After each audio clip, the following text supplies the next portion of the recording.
Okay. Okay. I just wanted to say hi to everybody in the chat.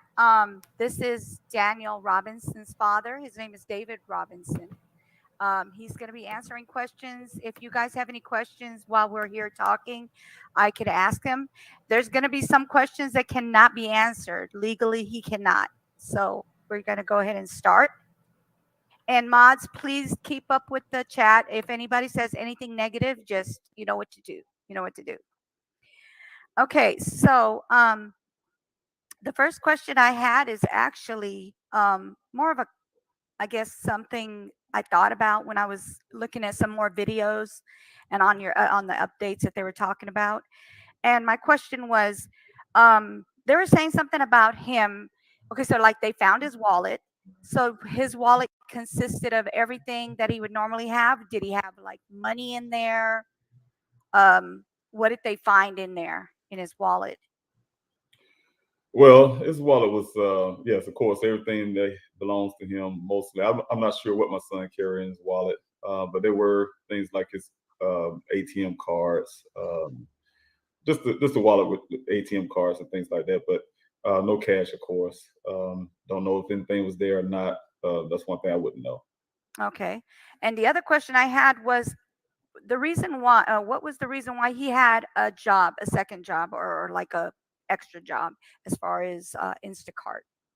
Well, my son, he liked to do extra things, take his little trips and Um, for what do you need the extra cash for? I'm sure it's probably something like that. You're gonna take extra trips, pay for expenditures and things like that. So Okay. his job paid him pretty well, but I'm sure he needed some extra money. Like a lot of us who've gone through this COVID, been seeing an increase in financial needs. So I Yes. think that helped out a lot. Okay. All right. The other question I had was his personality. How long before? I mean, was how long?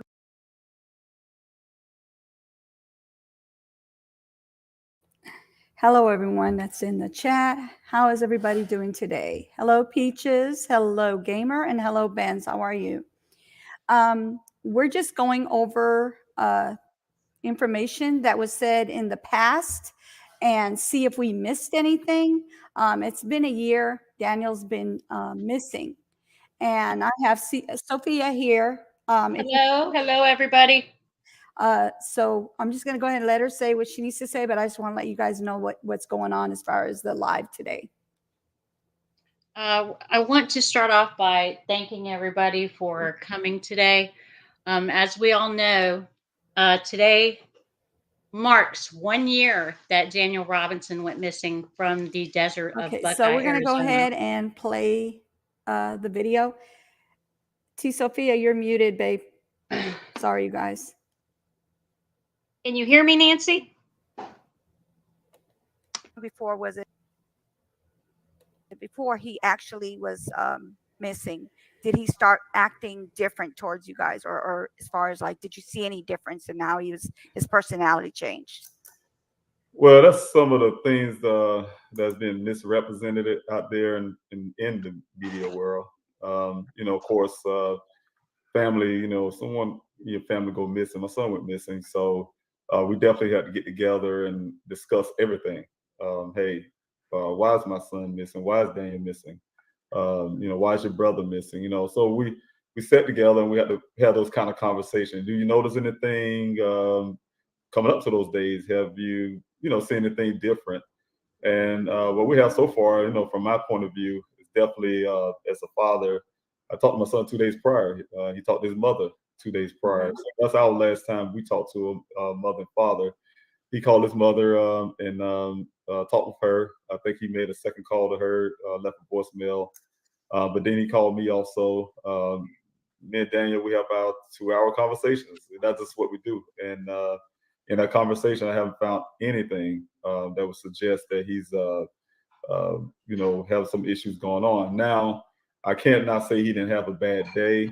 You have coworkers that were saying, "Hey, look, he's acting odd and strange," but they're not, professional uh, people to Right. diagnose him with anything. They ain't never been diagnosed with anything. That make it long story short. I'm sure if anybody had a bad day, bad week, or whatever, they may display that on the job. They might not even like the job anymore. I don't know. But Exactly. some of those things are behavior, I guess. I don't know what they mean by that. But that's some of the things I'll say at the job. Of course, I think my daughter said something out of other about him staring off or something at her apartment. But that was a inside discussion, and I think that was really not proper for the Buckeye Police Department to put something like that out when we went. It was out of context. Right. Having that kind of conversation, like, "Hey, look, what we can think of that's anything that seemed kind of strange," and you take that one evening some days before and kind of equate that to my son being missing, and that's not fair. Right. Yeah, they shouldn't. That's not a question. Okay. I just wanted to stop for a quick second. Sophia, can you try and talk again? Yeah, can you hear me? Yeah, I can't hear you. Can you go out and come back in? And then also check your settings to make sure your settings are on the right mic. D-Love, would you like to come up, or are you ready? And it is an open panel to those who know about the case. So we will be able to answer questions for people in the chat. If you don't have enough information, then you can stay in the chat and just kind of talk in the chat. But if you'd like to come up and you know some information, you could definitely come up. So we're waiting for her to come back in. Give me a second. Let me turn it back on.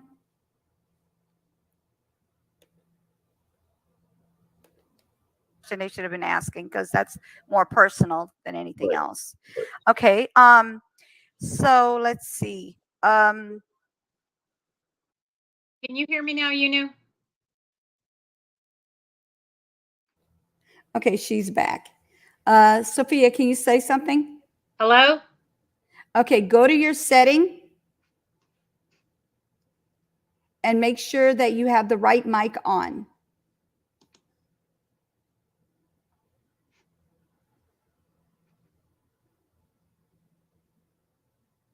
You can or cannot.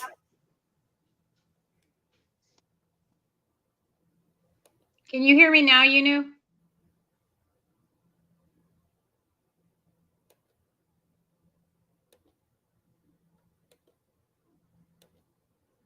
Hold on. Okay. The link is in the chat for those who, you can hear Sophia clearly. I can't hear her. That's weird. Okay, Sophia, they're saying they could hear you, but I can't hear you. I don't know why.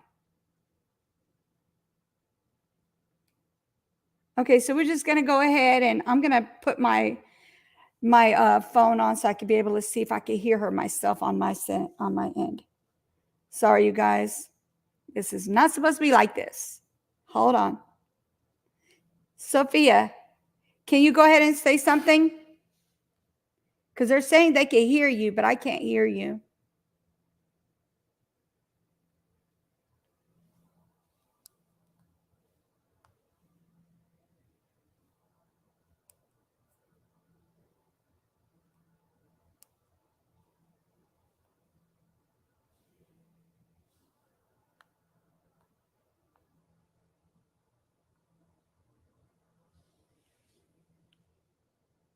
All right, go ahead and talk, Sophia. Since they could hear you, I'll go ahead and mute my end.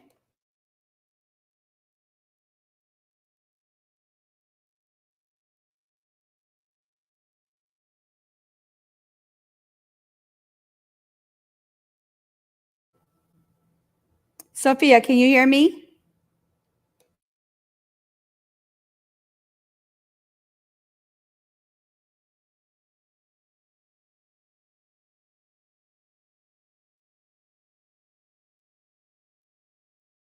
Guys, can you hear me right now? Put a 1 in the chat.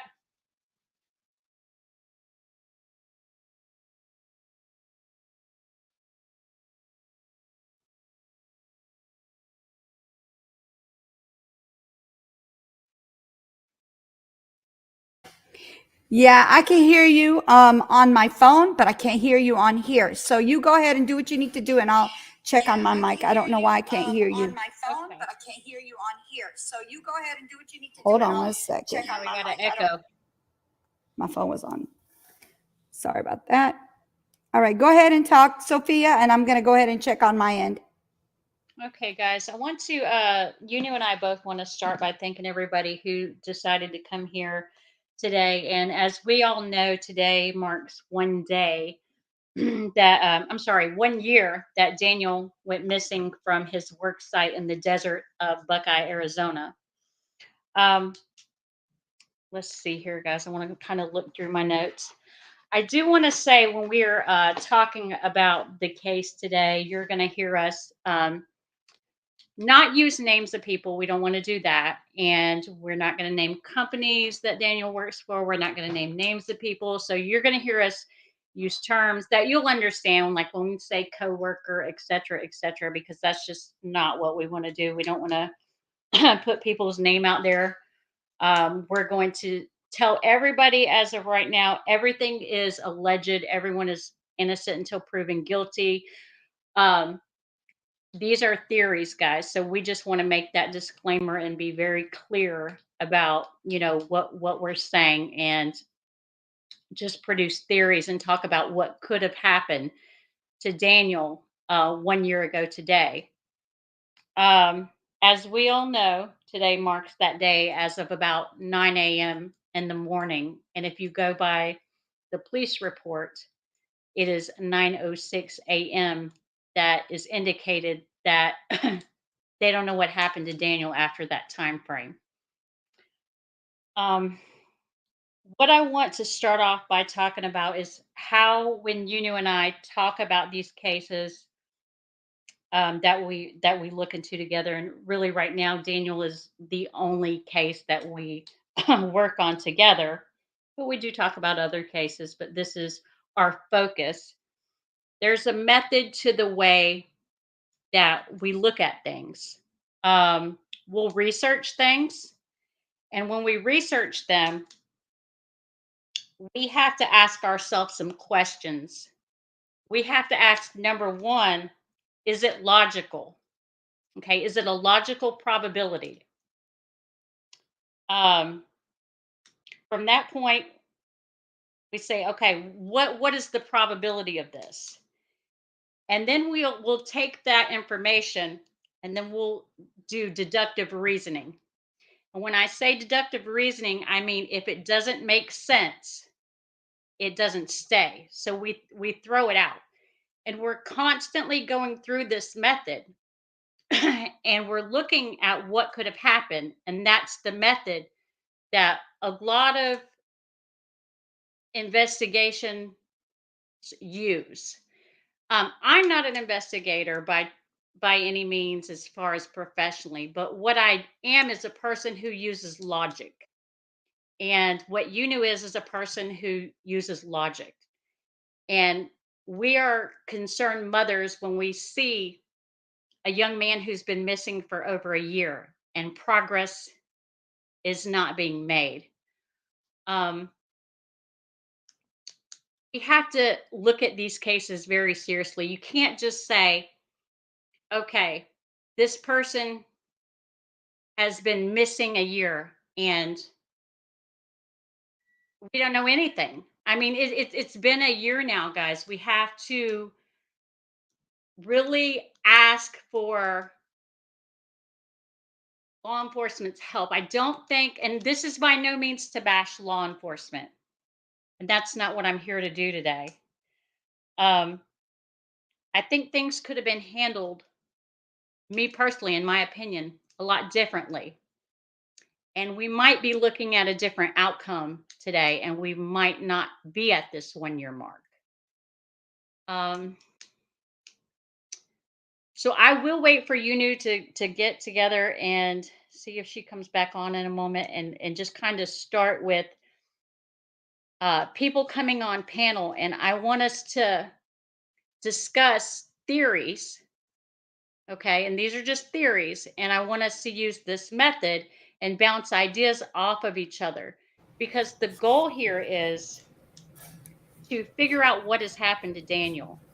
And every day that you and I work on this together, we take this very seriously. This is not entertainment for us.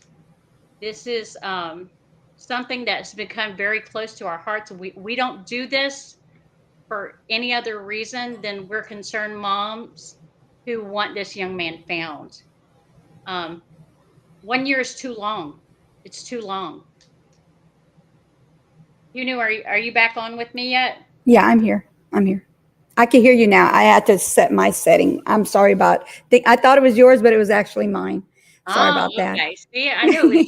I'm just kidding. But there's been a lot of the same people, and I'm so glad you guys are here that have been supporting Mr. Robinson in his lives and his channel through this whole process. And what we want to do today, guys, is have an open panel discussing this case. So is D Love coming up with us today? Who else is going to be able to come up on panel and discuss this case so we can, She's still in bounce here. ideas off each other and Yeah, she's still in here. maybe come up with some things that we're missing. The point is we want to use logic and we want to use probability, and then we wanted to do deductive reasoning and bounce ideas off of each other to see if there's anything that we're missing. Because Right. when I tell you guys that we've spent numerous hours combing through any possible clue of what could have happened, and then we derive information, and then we'll use that process.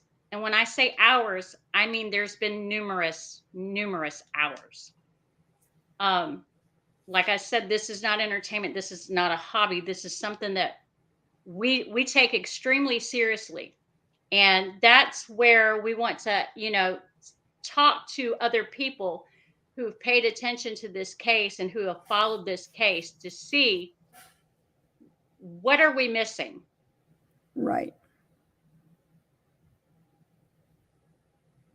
Yeah, that's exactly what we're here for, to find out what we're missing. If we missed anything from any of the lives from before, or anything that's been said that we might have missed, or maybe we can take a couple of things and put together and make something that might be more helpful to the case. So that's what we're here for. I mean, it's a year later. This is, ridiculous. He just turned 25, January 14th. It's been a year since he's been missing. It hurts my heart to hear that he has not been found yet. I'm sorry if I get emotional, you guys, because I know he's not my, my actual child. I didn't give birth to him, but it's almost like I've adopted him, because when I saw his case, when I saw the news about him, I just felt something right away, and I took it in to make sure that this was the only case that I was on. I mean, I looked at different, cases here and there. When somebody tells me, oh, look at this, look at that. And I looked at it, but this is my main case until we find Daniel. Sophia, can you talk? Yeah, I want to sorry. start with the morning of June 23rd of last year, of 2021, the day Daniel went missing. So you have a young man who leaves his apartment in Tempe, Arizona to go to work, and he's never seen again. Okay? So I want us to all kind of think about this from the perspective of Daniel that day, and what could have transpired. Okay? So Daniel goes to work that morning, okay? And he meets a coworker from another company. So imagine it as like different contractors go into the same job site. They don't work for the same company. One works for one company, one works for another company. And he goes to this job and he meets this coworker. Now, the coworker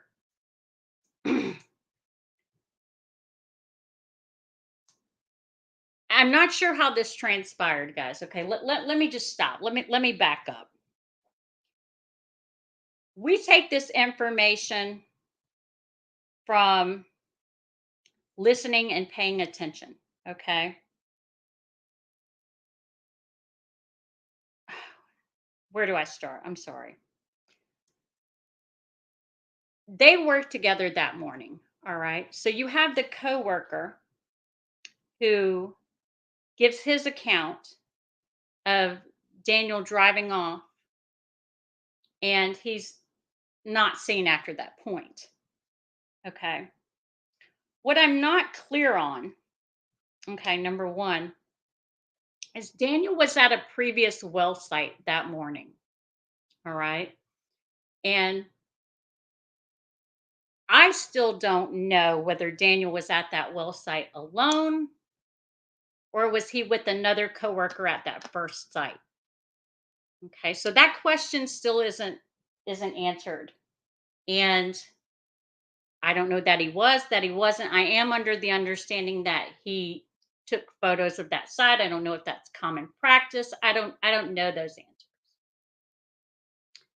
answers. Also that morning, Daniel gets gas. Okay. And I believe he got the gas in between, from best I can tell, in between the first well site and going to the second well site. All right. So we have the co-worker's account.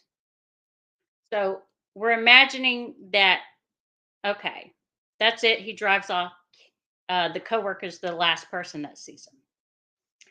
Then we have another account of someone who was supposedly a law enforcement agent who sees him later that day. Okay.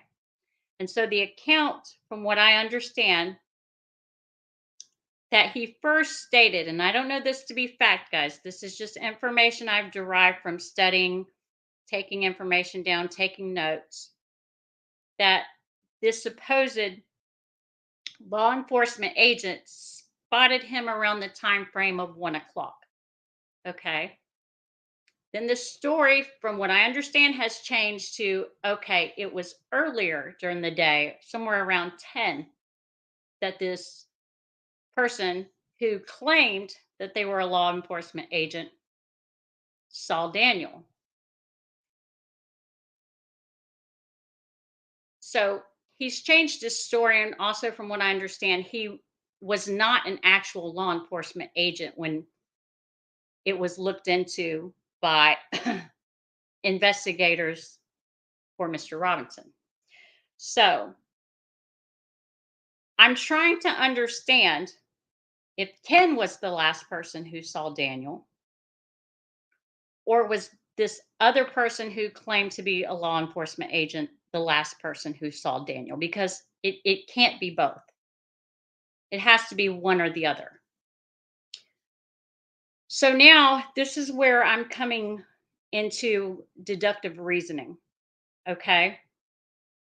We have this gentleman who claimed he was in law enforcement, and it's now said that he's not in law enforcement. So if that's true, that was a lie, I can't take anything into account from that point on what he says. Okay, so I have to look at it from that perspective. Now, did he really see Daniel that day? I ask myself that. And the answer that came to me when I thought about it, in my opinion, he did not see that Daniel that day. Okay, that's just my opinion. I don't know that to be fact. So my opinion is he did not see Daniel. So now I have to ask myself, why is he making this claim that he saw Daniel that day if he really didn't? Okay. Was he put up to it by someone? I don't know. But the simple fact is, either the coworker saw him last, or this guy really did see him. You know, there's a lot of questions and there's a lot of gray area.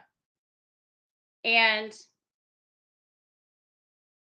the gray area in this case is very hazy and it's very hard to sift through. Um, I'm curious as to what other people think about the case because, like I said, I'm not clear. You know, I'm not clear if it was coworker. I'm not clear if it was this person who came forward and said they were an agent and saw him that day. But this has been brought up a couple of times that Daniel had redirected this person who was a supposed law enforcement agent to a different area because he was out there shooting. Okay, now keep this in mind. So Daniel supposedly directs him into a different area and says, hey, you know, don't shoot out over here, shoot over there. And I believe it was Shiro's Nation, and Mr. Robinson has brought this up a couple of times. Daniel had never been to this site before. How would he know where to tell this gentleman to go? That's not a site that, from my understanding, that he had ever been to before. And this was a great point that was brought on by Shiro's Nation.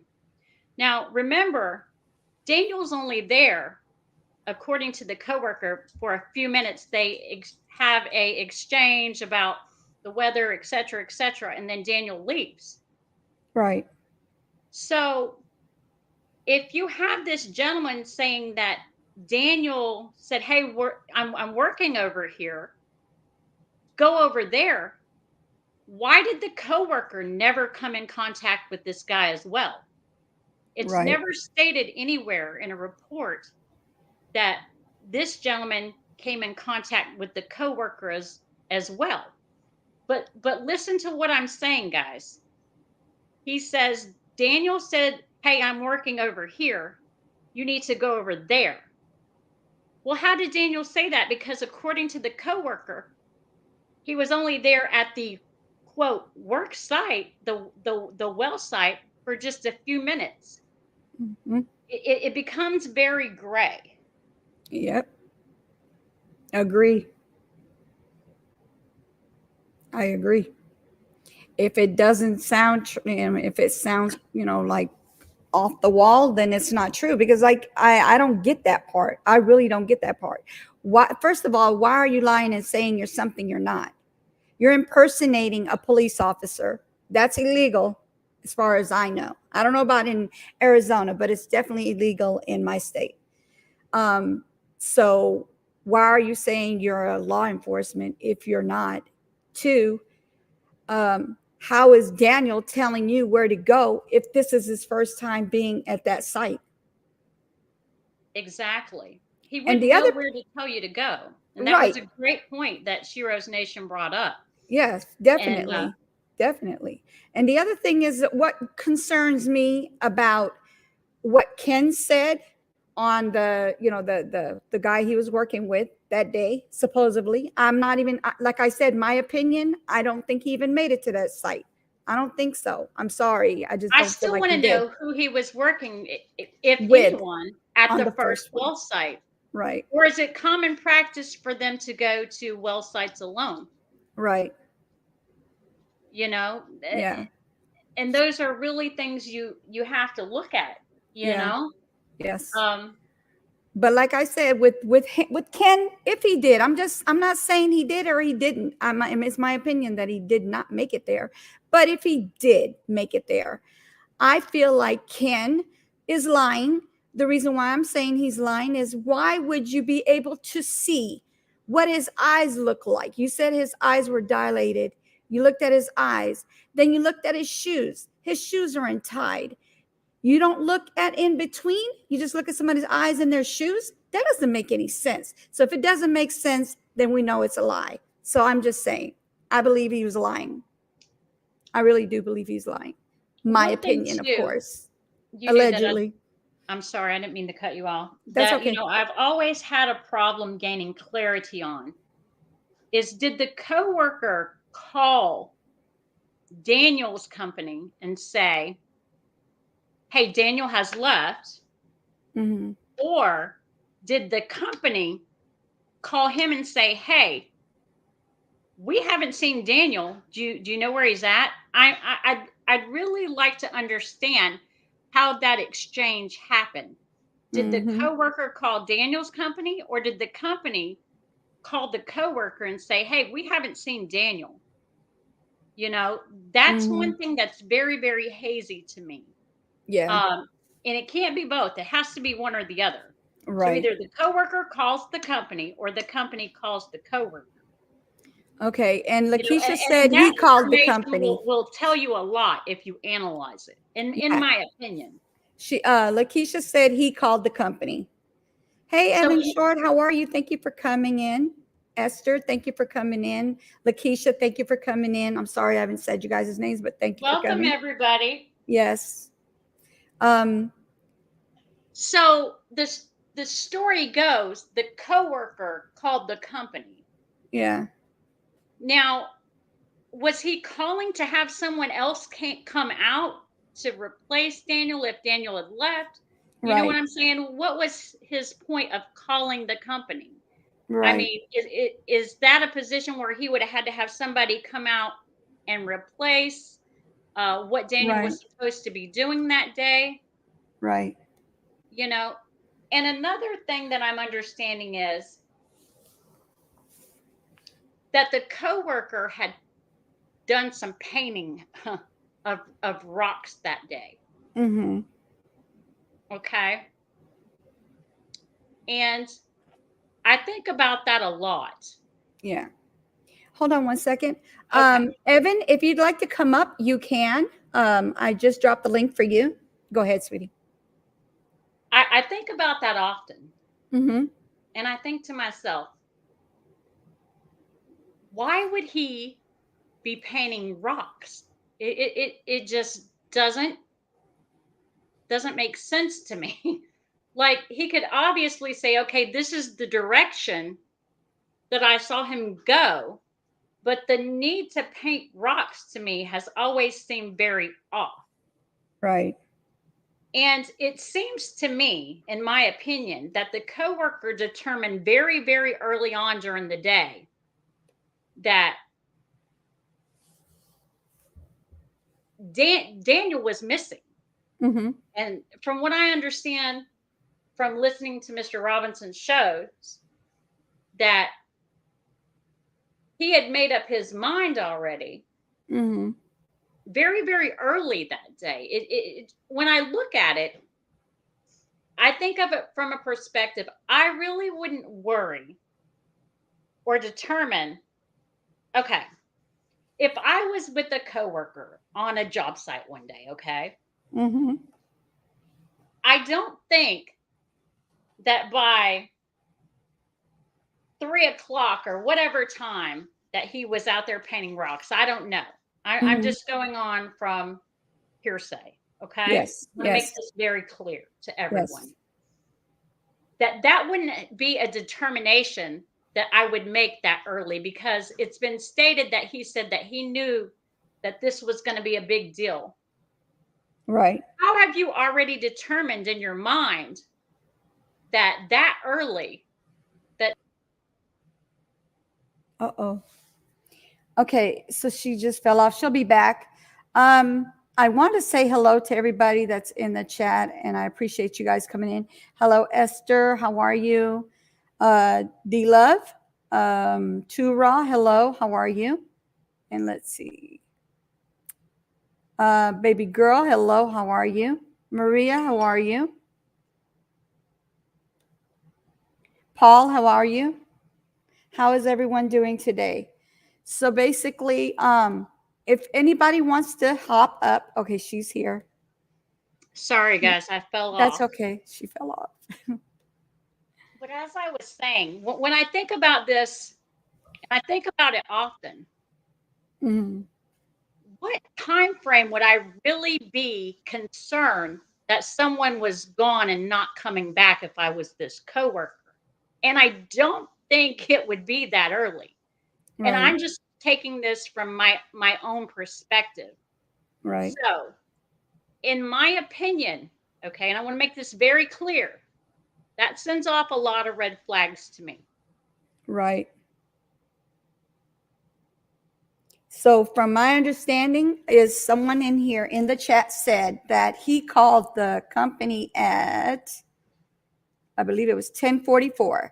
Apparently Ken called Steve at 10:44 a.m. So a police officer says from Buckeye. That's what the police officer.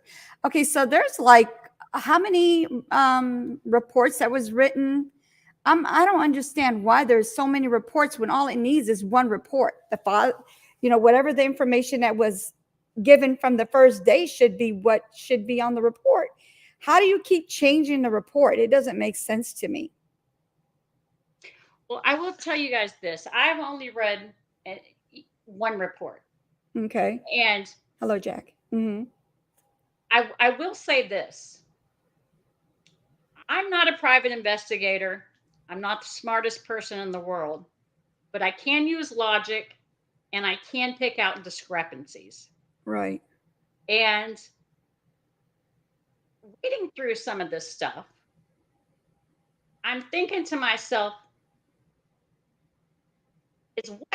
is what's being written here even being read by the person writing it? Because there are certain things in there that are very contradictory. Mm-hmm. And sometimes, okay, take this for instance. Okay. When we were just discussing, it had to be one of two people who actually saw Daniel last. It can't be both. Okay. Right. Yes. So when I'm talking about the report, okay, there are certain things that are written in different sections of the report that contradict each other, and it can't be both. You understand what I'm saying? Yes. And I'm taking this directly from what has been written by the person who wrote it. Okay. Okay. So you have options A or B, and you have to pick one. Okay. And this is by no means, like I said before, guys, I'm not here to bash any sort of law enforcement. I've had family members who are in law enforcement. My brother-in-law was a state trooper for the state of Florida for many, many years. So I know every time they step out to pull somebody over, get out of a vehicle,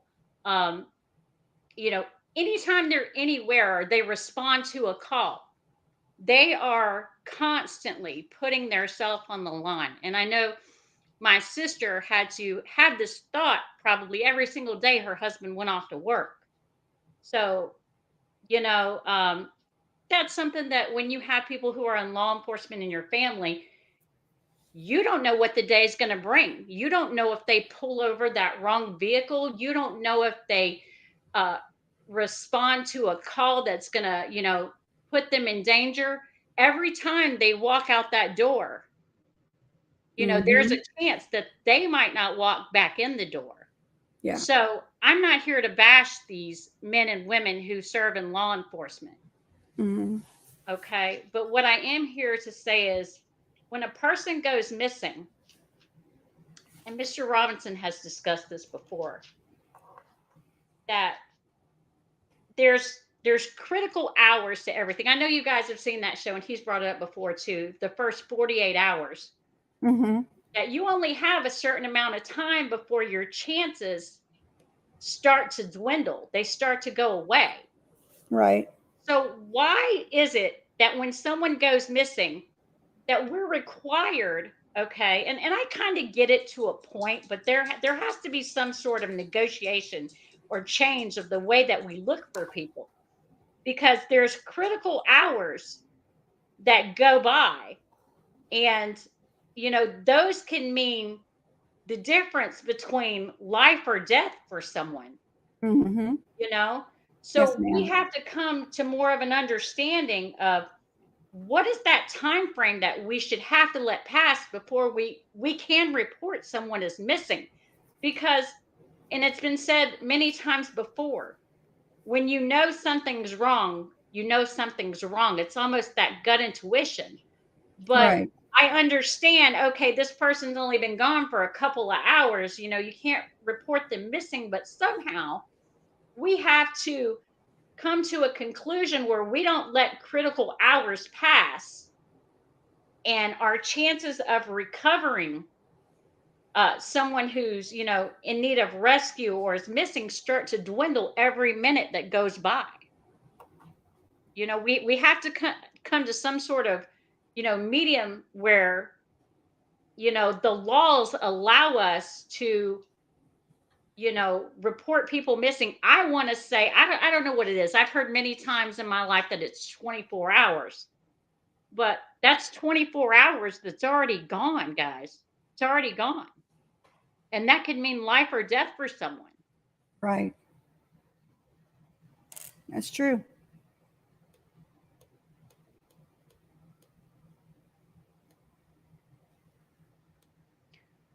But I think often of, you know, I think it's really important that it's determined out of these people, who is the person who actually. Hold on one second. Okay. Can you please show your face real quick, and then I'll put you back up without you showing your face. Who, me? Queen. No, Queen. Oh. I said, girl, you don't want to see this hair right now. Queen, can you please show your face, and then I won't put you up until you can back up.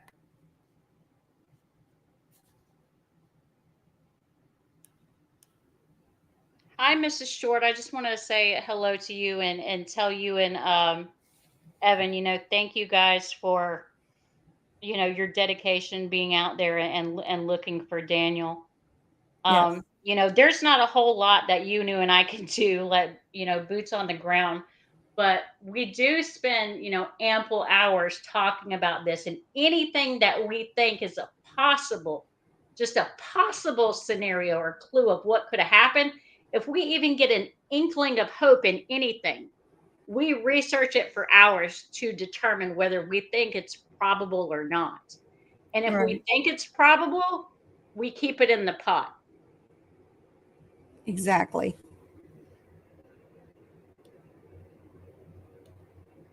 You know, unfortunately, we can't be there to look ourselves. I would love to be in Arizona and out there in the desert and, you know, looking for Daniel every single day if I could, because it's really important to me that, you know, this comes to a conclusion of, you know, what's happened to this young man, because, you know, this is just, he doesn't deserve this. This isn't acceptable. A year has Right. gone by. There needs to be answers. Right.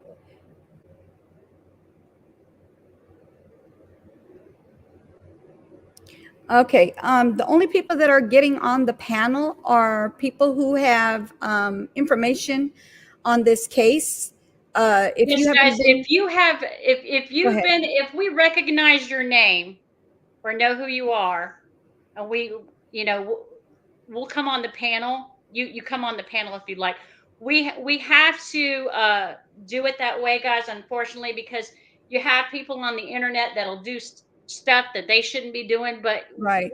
we pretty much know everybody who's, Yeah. you know, been supporters of Daniel's case. Right. You know, and unfortunately, that's just, we're in a day and age where, you know, people just do lewd, obnoxious stuff on the internet. Yes. So, you know, if we know you, you come on up, Yeah. and, you know, we'll still be paying attention. And that doesn't mean, you know, don't have discussion with us in the chat, because this is what Right. today is all about. This is using this day of, you know, Daniel being missing 1 year for us to bounce ideas off of each other and Right. try, you know, to take out so much of the gray area and see what we're missing. Right. Something is missing Yeah. somewhere. There's Definitely. something that we're not, you know, and and I have this discussion several times a week. Mhm. What are we missing? Yeah. We're not detectives. By all means, we're not detectives, but we are doing our best to figure out where Daniel is, or what happened to Daniel, or who did what to Daniel, or exactly what transpired that day. Did it even happen that day? We're all over this case. Like it's crazy. I think about him all day, and I'm always thinking, I'm always talking to T. Sophia, and we just keep going over and over and over it. I mean, we don't have enough information to figure out things, but we are doing our darnest to get information. We're doing our darnest. Like, I mean, it's ridiculous. Hey guys, when we do this, I want you guys to think about this almost like an algebra equation. Okay, so there's things that go in an equation, and then there's things that don't. But the method that we use is we'll research something if we even think that it's a possibility. If there's any hope in anything that we've come across that we think is a possibility, we will research it all day long until we decide, well, what should we do with this? Should we keep this in, or we should throw it out? Then we use logic. Is this a logical possibility? Is it a probable possibility?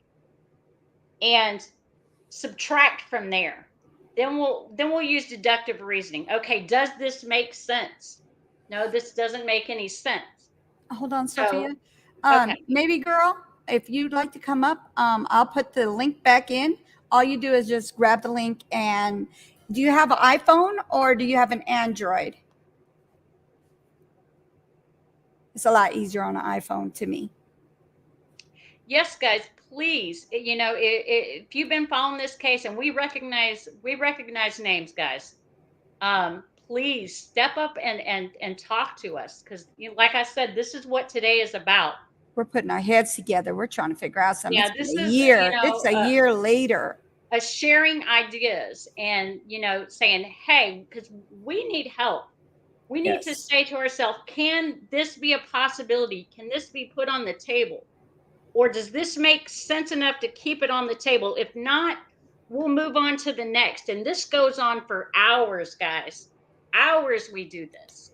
And we need people to bounce ideas with us, to talk and try to give a little bit more color to all these gray areas, because we don't have all the answers.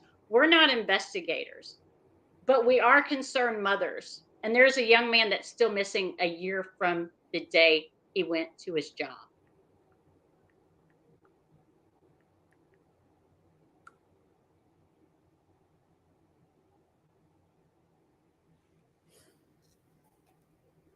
And it's frustrating because and I will wake up and we'll call each other. We'll be like, man, maybe something will happen today. God, let today be the day that something comes up. Let there be some sort of, tip or clue or anything. It's 1 year, guys. It's 1 year. Yeah. One year. That's a long time. That's 365 days and still no answer. Still no answer. Okay, sorry. Can you hear me now? Yes, we could hear you. Hi, welcome. Thank you. Hi, everybody. How you feeling? Okay. It's a rough day. Yes, it is. It is. I have a question. Because I researched a lot of stuff, and I found the original person that Daniel met with at 7:00, and his initials are RS. RS? Yes, and he works for the first Daniel's company. Okay. Are you able talking to? about on the 23rd, Navy girl? Yes. Okay. Can you put that in the private chat so we can look into it, please? I'd appreciate it. How do I private chat? I'm new to all this stuff. So Okay. if you go to private chat, you can type it, or do you have UNew's email? Or you could just email it to me as well. Either way. Okay, I got private chat. Okay, and just put it in there. It will not show up in the chat unless it doesn't say private. If it says private chat, then that's for just us up here. Okay, hold on. And we'll be able to say yes or no. We've seen that name before, because It's guys, let me I tell did you, a test. there's been a lot of different things that Okay. you sit through when you do this. Got you. I see it. Okay, Okay, there's we see the test. Do me a favor. Can you email it to me because there's someone in here and they'll be able to see what you put in there. okay, yeah, I don't wanna. Yeah, we don't want that. Yeah, Okay, just it's go ahead and email it. uknew2021@gmail.com. Okay, hold on, I gotta get, hold on. Okay. Thank you, sweetie. I appreciate it. Yeah, and there's a couple other things that I wanna say too on it. That I don't want, everybody. Okay, what's your email? Yeah, feel free to It's email that, guys. KNEW. So you knew just like my name on here. Okay, And then 2021@gmail.com. Send me tests. Just put test first and then put that information afterwards. okay. Gmail? Yeah, at gmail.com. All right. I have two different phones, so. Okay. See. Yeah, I'm sorry to interrupt you. Oh, No, no, no, not at all. absolutely. This is not an interruption. This is amazing if we can get more information. I mean, This is what we're here Woo. for, guys. Yeah, you're not interrupting at all. at all. You know, the Not even a purpose little of bit. this live today is to remember Daniel and Yes. to try to clear up gray areas of Yes. what could we be missing. So that's the purpose of today's live, is to, Yes. honor and, remember Daniel and say, hey, we're not giving up. We're still out there and we're still looking. Yes. You might not hear from us all the time, but make no mistake about it. We're looking. Yes. Definitely. Me too.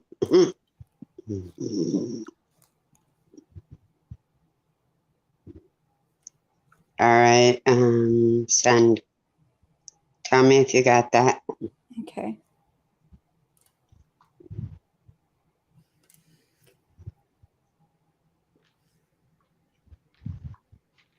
Queen, can you please put something in the private chat because you're able to do that while you're in here? Oh, okay.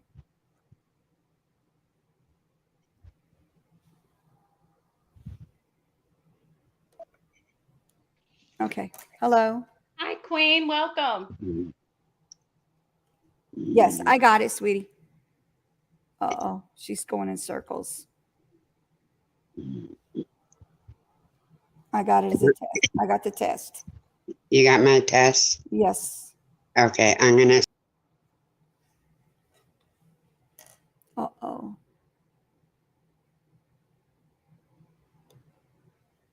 Hey, Evan, how are you? Thank you for coming. Appreciate it. Mr. Short, thank you, sir. It's great to see you. Yeah, so you guys saw, and I saw the link. I'm like, I canceled the meeting I was in, and I'm like, I'd rather be doing this.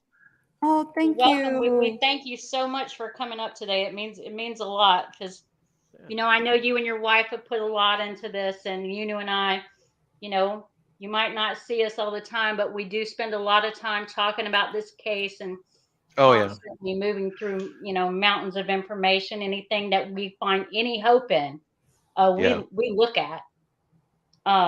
So I want to thank you for taking time out and for everything you and Mrs. Short do. Yes. Well, she is watching. She's one. She sent me the link. She's like, hey, they're chatting about Daniel. I'm like, cool. I'll take a look. So yeah, it's kind of the phrase I was explaining to a friend of mine is that like the dichotomy of emotions I have today is just, like I know June 23rd. I remember June 23rd last year because my grandson was born a year ago today. So it's my grandson's 1 year birthday. Okay. Oh, happy And birthday. then- Happy birthday. Well, I'm spoiling him as best as I can, being new into the grandpa club. But at the same time, it's like I know around the same time and everything that my grandson was born is when Daniel was going missing, and it's just you know, the family, I reached out to David this morning, you know, I said, you know, just wishing him, and just like, you know, I don't know what to say other than the fact that, you know, you're on our hearts and minds today, and you know, you and your Yes. family, and I know it's a tough time. I know he's been having a really hard time. We've had conversations, you know, offline, and you know, it's tough. It's got, you know, and I'm just here as a friend, you know, to help Yeah. out in any way that we can. And you know, I can't imagine. But you know, speaking with him, I've heard him express like the pain and frustration with everything. So it's tough, and Definitely. yeah, the title is definitely appropriate for the, you know, it's a weird, there's a lot of weird things around this case. I know there's a lot of things that are being said, and I try to, I'm not one to really go for speculation or hearsay, but I like data and facts. Like, I'm an IT guy. I was an intelligence in the Army and communications specialist. Mhm. So I just try to stick with that stuff. But there's a lot of stuff that that I really agree that is just, you know, weird. Things weren't handled properly at the beginning, even though now Right. that they're trying to, you know, the Buckeye law enforcement, they're trying to make up for it. You know, like, would have been great, you know, the first 48 hours would have been a little bit better. But one blessing out of all of this is a community that's been developed and brought together. I've got friends now that, you know, I mean, like you guys, you know, been able to meet all these people with huge hearts that really just want to help out in any way and ask questions and keep the pressure on. Yeah, it's got to be hard, I'm sure, for David to wake up every day.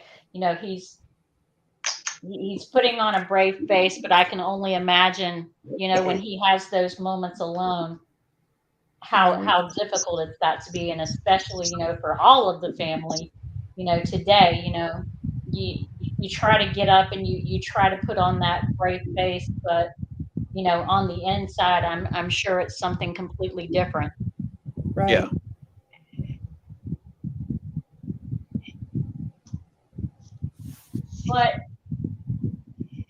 what I am wanting to do today is in my mind clear up a lot of gray areas, and I don't know if that's even possible.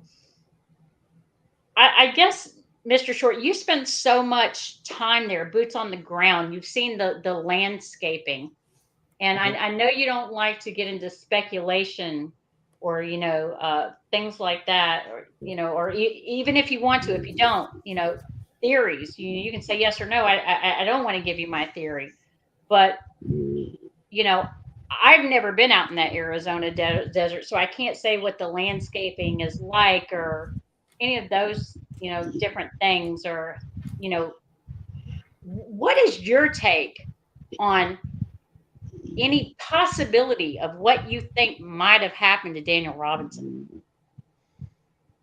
Well, And if you can answer that's that question, that's fine. And yeah. if you No, don't, that's I fine too. can, um, and I wish that, you know, like I prefaced all of that with like I like going off of with data and, you know, facts and information and stuff like that, and I always try to triple check everything. So, you know, I've heard David talking about how he is a little suspicious of the testimony from Ken, who is the well operator. And I get that, because there is a lot of, you know, and I'm just going off of what he said, and then also the discrepancy between the police report. There's a lot of weird things about that. I heard you guys talking about, like, you know, marking things with paint, and you know, and him saying that it's this is going to go national and stuff like that. And it that is all very weird. I definitely It don't seemed to discount that me, at and I all. don't know what time he was out there marking with the paint, but that he made that conclusion in his mind fairly early on. I mean, That's this what it is just, sounded like. That's what yes. that's what I gathered as well. As far as things that I know, we'll start with that. Okay. So the vehicle was found almost a month later, right? As we all are aware of. Right. The location, and I've analyzed, and fortunately, I work for the county in IT. I have direct access to the GIS systems, and I can communicate. Like, I'm friends with people that work up in the GIS, the geological information systems. So they're the ones that they do all the imaging, satellite imaging, flyovers to keep track of property for the assessors and the different departments within the county. So I've seen the satellite maps from before Daniel went. You can see the we used to call it the water retention, the quarry area, but it's actually a water retention area. You can see on the map, right? So it's just east of where the vehicle was recovered. There's a large area, about actually I've never measured how wide it is, but I'm just going to guess it's like maybe like a quarter mile wide diameter. It's a decent sized area that basically water flow goes in there, and then to hold the water during like a major flood. So the vehicle was recovered there, and you can see there's like ATV tracks, like for side by sides and stuff, like all over the place. Mhm. But when you're down there, and anybody else that's been down in that area, you drive down into it. There's a path that goes to the right, but then there's like this where like a water flood is like carved out, and it's literally like a 20-foot drop, maybe 10 feet wide, that blocks the road. So most people like go to get down. When you pull in, you think that there's an area over here that you're going to meet. You see people meeting up at. You drive this way, and there's just this drop down, so everybody has to turn around. I'm half tempted to go out there and put a sign up. It's been almost a year, so we should probably do that. So anyways, you go down, and then there's a 15 to 20 foot drive up that we've all made. I've seen two-wheel drive vehicles attempt to go up that and fail multiple times. Generally, it takes a four-wheel drive vehicle to go up there. Unfortunately, I was initially told that Daniel's vehicle was a two-wheel drive. So I always thought that was weird. And then after, so that information came from the investigator. Mr. Robinson told me that, but in his defense, he was told that it was a two-wheel drive. So that Jeep is a four-wheel drive. We both later, after researching, Leanne and I, my wife, we were looking at the photos, and I was like,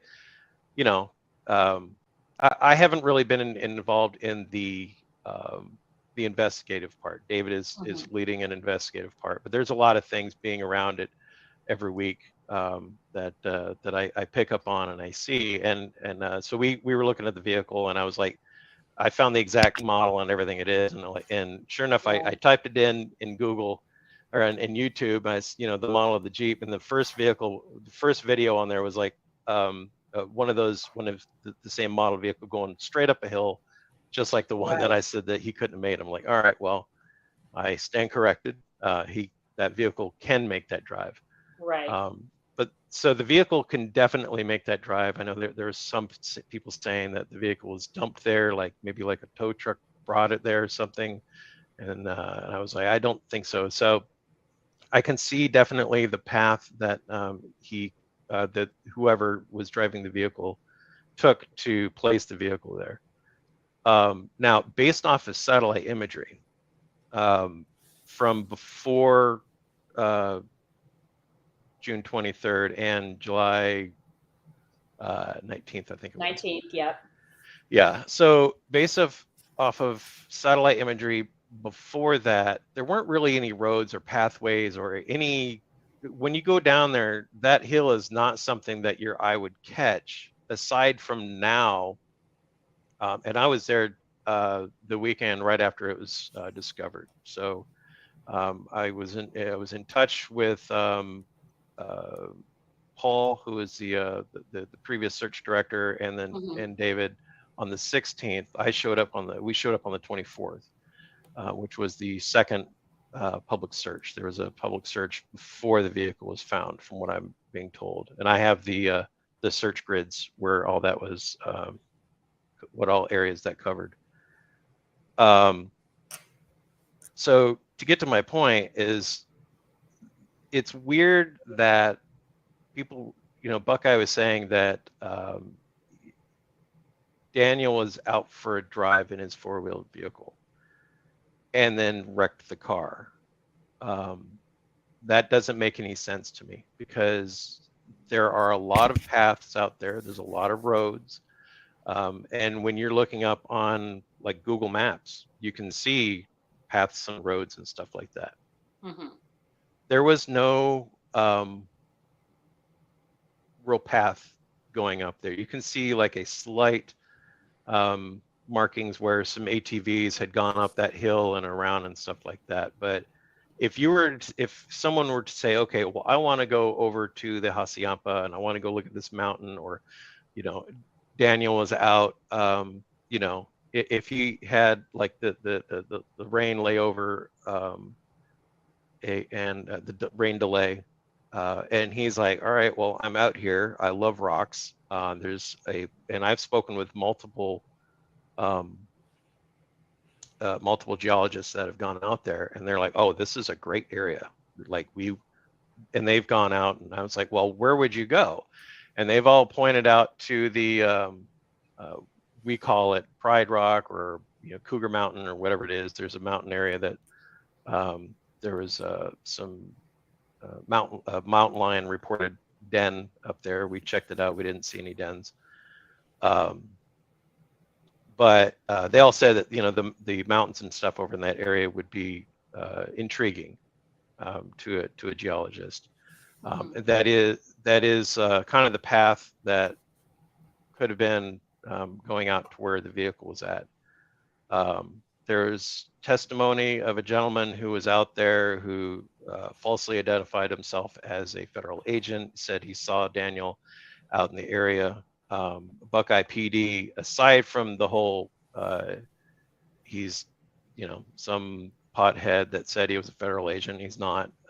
But he did have and showed his GPS unit that confirmed that he had GPS coordinates marked out in that location the day that Daniel was missing. And he said that he was up over in a certain area, which is So he's producing some sort of electronic evidence that he actually was in that area that day. So yes, so that is a device that Buckeye PD and also Miss Robinson's investigator both saw. For what it's worth, like the guy showed up, and and everybody's trying to help out, and he presented a federal badge for whatever reason. Whatever. That's a whole different case that's being investigated on its own.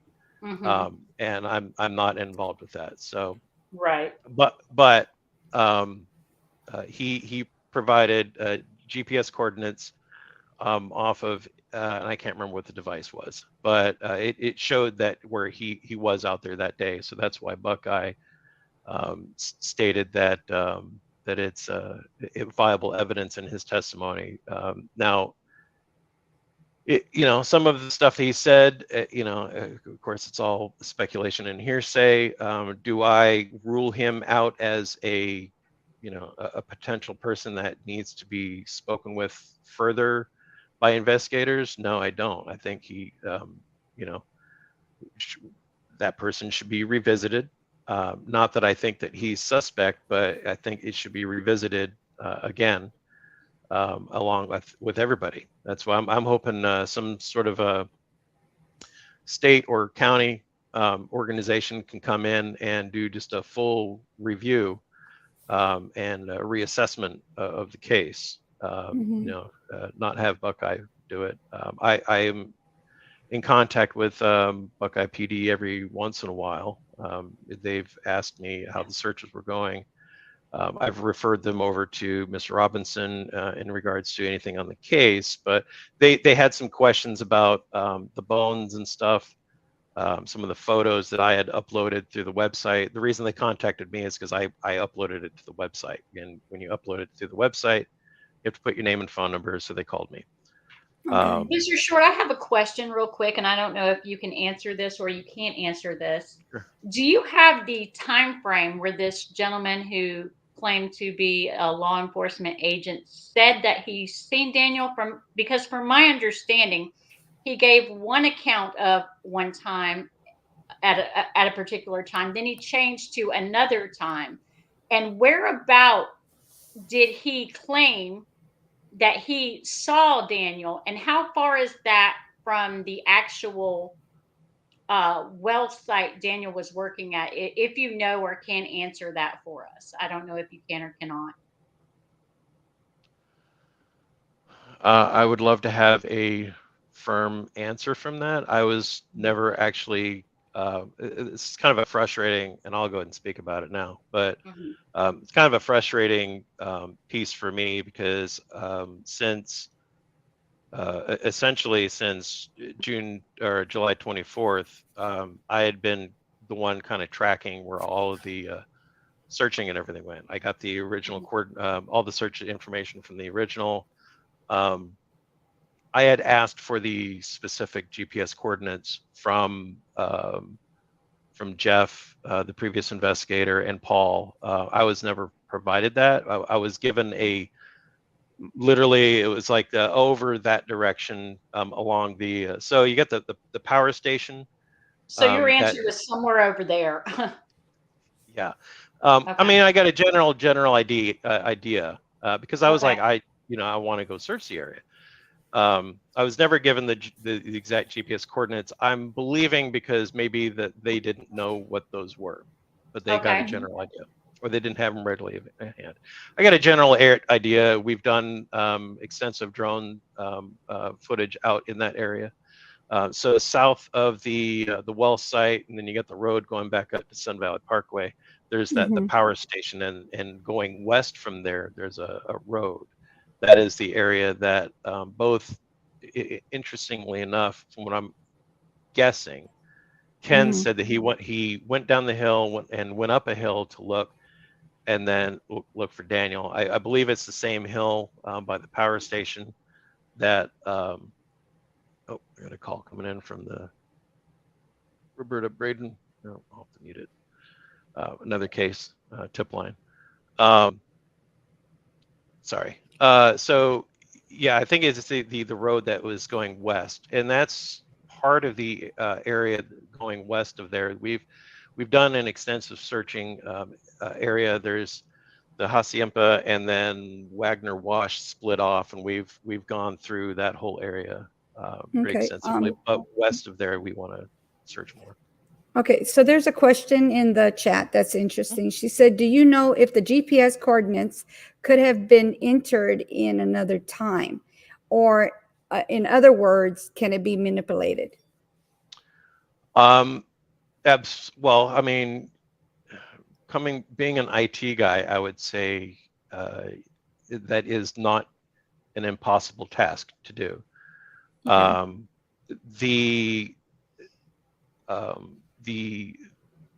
You would have to go through, because it was like several, we're talking a couple dozen data points.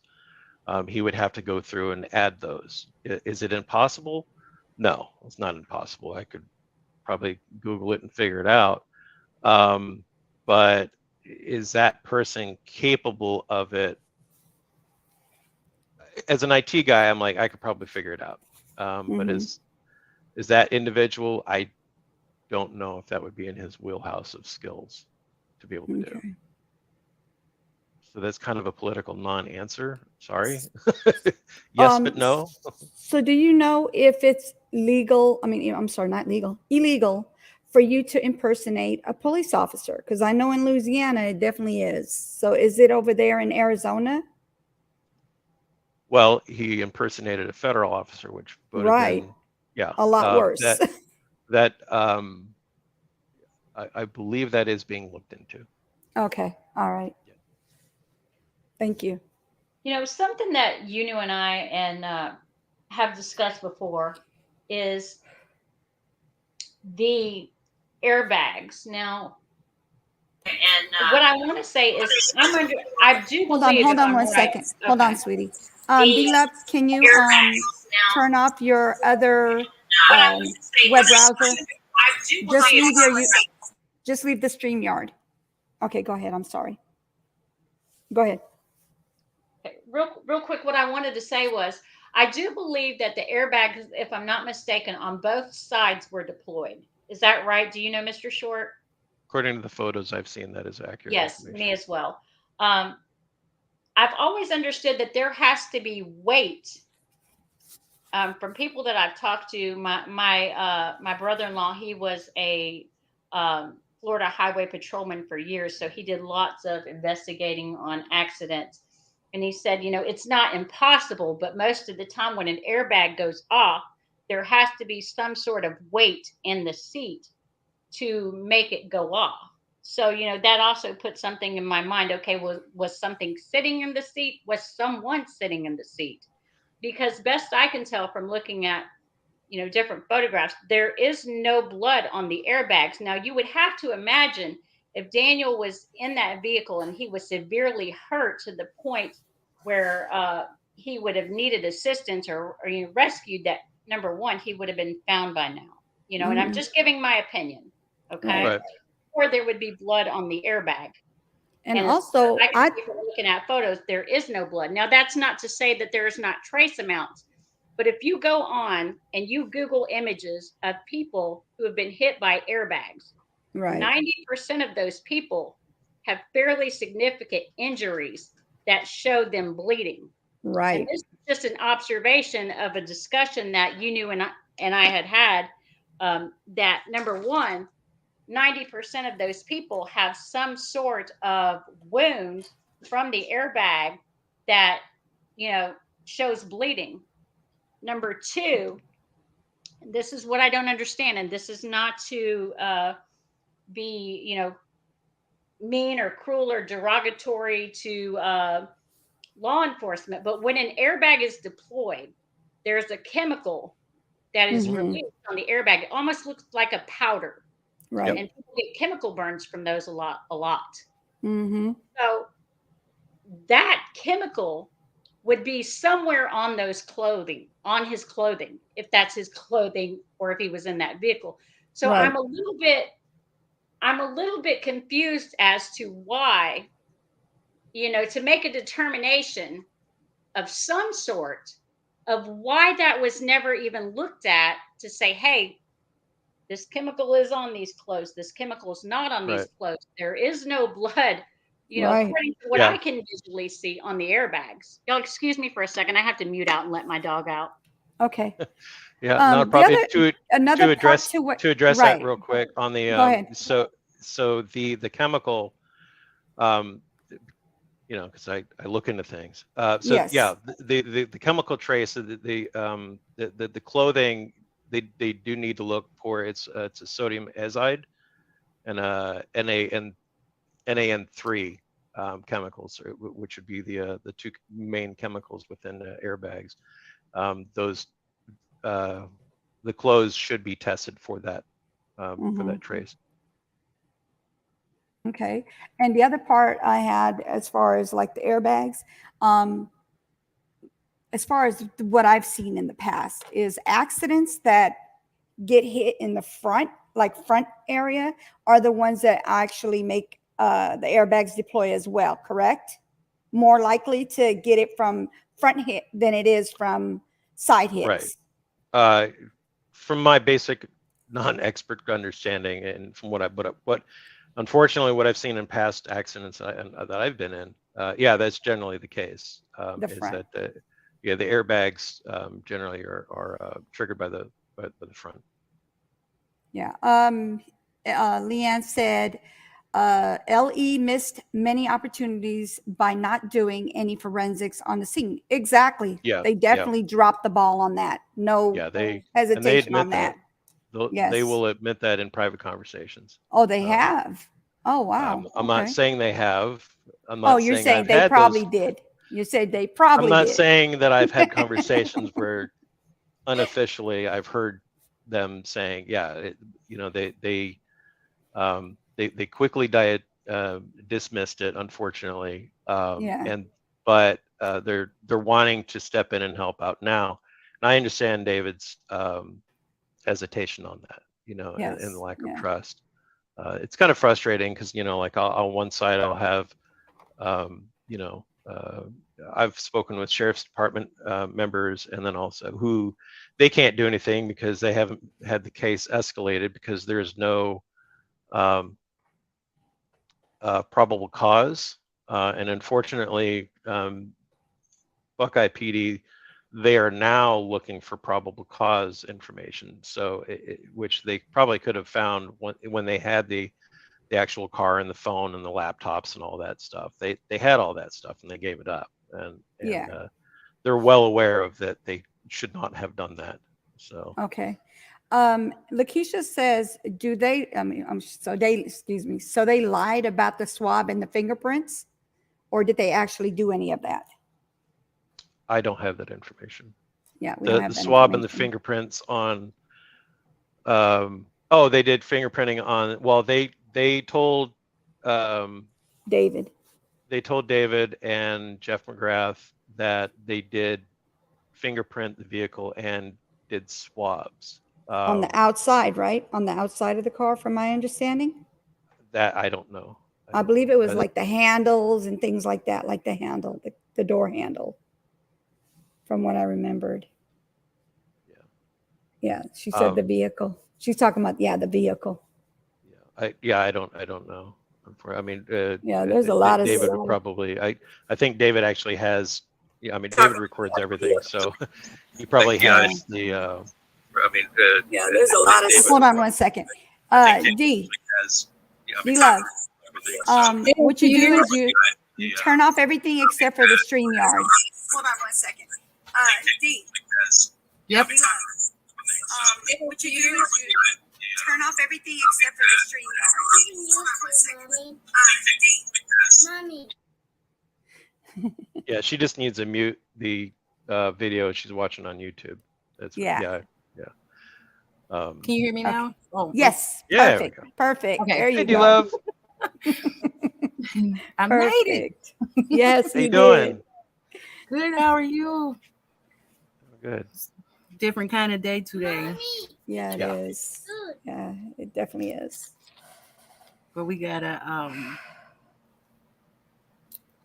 we just gotta keep our faith. Yeah, definitely. Definitely got to keep that. Got to keep that. I pray every day. I don't know. Every time I see, like, how I don't know if you guys believe in this or not, but I pray on it every time. But like, if you see your time go 444, like 44, Mhm. 444, or like 1111, Mhm. things like that. If all the digits are the same, you make a wish, and all I do is wish on Daniel's return or being, found. On a daily basis, I do this. Yeah, 333. Yeah, all that exactly. Yeah. Any reason is a good reason. Yeah. Yep. Mommy, For Definitely. sure. can I go in the kitchen? Yep. The little girls say, "Hey, Hello, sweetie. How are you? Good. They said, you know." They're so adorable. Thank you. If anybody in the chat has a question, since we have Evan in here, because he knows a lot about the case more than we do, because he's on the inside more than we are. Excuse So- my absence. Have you? It's okay. Have you heard anything about the new NIMS? Is it the NIMS number that they've been putting in the chat? You know anything about that? No, I'm not No, involved with that. okay. Sophia has the name of the area. I'm trying to remember the name of it. Sophia, what's the name of the area that they were talking about, the NIMS in the chat? It's in Pima County, and Mr. Short, we'll probably discuss that with you Offline? offline. I'm not sure if Okay. that's something we really want to be Okay, putting out there yet, but Right. it Yeah, has to do with Pima County. okay. And we would like to spend a couple minutes talking to you about that particular case if you have time later on. Yeah, I have after a the live, question we that you can might stay be in able the to answer, backyard. Mr. Short. Go ahead. How is the development going of that area? Are they really starting to build now? Is that something that is really starting to progress? Based off of the activity that I've seen out there, and also building plans and stuff like that, they're definitely wanting to move out there. So the original well site where Daniel was working, that was just one. Since we've been out there, there've been at least four additional that I'm aware of that I've seen, that they've gone through and dug up a new well and doing water testing in the same general area. They are looking to develop that area here as soon as they can. I think it's like permits and all that. Since you're from that area, Mr. Short, I do have a question. Maybe you can help me with. And this, I don't want to get us off track here because there's so many possible, theories and things that we have. We really don't want to go on a wild goose chase. But one question I have for you is, what is the water situation in that area? Is there a water shortage going on in that area of Arizona, like a critical water shortage? Well, there's a water shortage in all of Arizona, especially Maricopa County, in the valley. So technically, there's a ton of water underground, based off of what I've heard. There's a ton of water. Unfortunately, it's all salt water. So viable water that can be pumped up and consumed, that I believe is that's a tougher situation. But I think there's like a big pocket of like salt water I remember reading about. Anybody can feel free to correct me if I'm wrong, and I can relook up my sources for that. But yeah, there's like a ton of salt water out there. If they can get a desalinization project, they can probably fix a lot of things. But yeah, fresh water, that's a different story. Okay, and I have a question about the Gala River. Is it as dry as it looks when they show it on the internet, or is it like certain times of the year that it's got water in there? Yeah, that's south of all the area that we've been looking at. So yeah, the Hassayampa River and the Gila River, they're basically, it's a desert river. It's not something year round you'd be able to go throw a boat in or a kayak. Okay. I believe right now it's all dried up. Okay. Anything else, Sophia? No, that's the only thing that really comes to my mind at the moment. One thing I did want to expand, you guys were asking about where the vehicle was in the terrain. I do want to just, and my wife would be more than happy to tell me and tell everybody that I talk too much sometimes, but I got a lot of details and I want to get it all quite out. all right. Yeah, you're okay. And she's probably downstairs rolling her eyes at me right now when this comes. I know she's watching. She is. I'll pay for it later. So basically, according to what I've seen on satellite and driving down there, even driving down there, you don't think to go back over in that area, or if I want to get to the other area, there's roads clearly you can go to, like there's natural drive paths. The area where the vehicle was placed is not an area that had a road to it. That's not something So that basically even what in you're my saying yeah. is that road was created by people driving on it. It kind of Yeah, over if you look at the time, new it's sort satellite of imagery, you can see roads. Like, so if you look Mhm. now on the 2022 imagery, yeah, you're like, oh yeah, there's a road right there. Like, but there wasn't a year ago. right. It's not a place that I have a Tacoma off-road, which I've worn out over the past year driving out through the desert, but that's not even a path that I would have taken to get to the Hassayampa River or that mountain. It's Yeah. not a Let me spot ask you that this. you would go. I'm sorry, I didn't mean to cut you off. There is a video that someone did. I want to say the name of the channel. I don't really want to say it, but I'm going to go ahead and say it I've anyway. probably seen it. Hidden Arizona.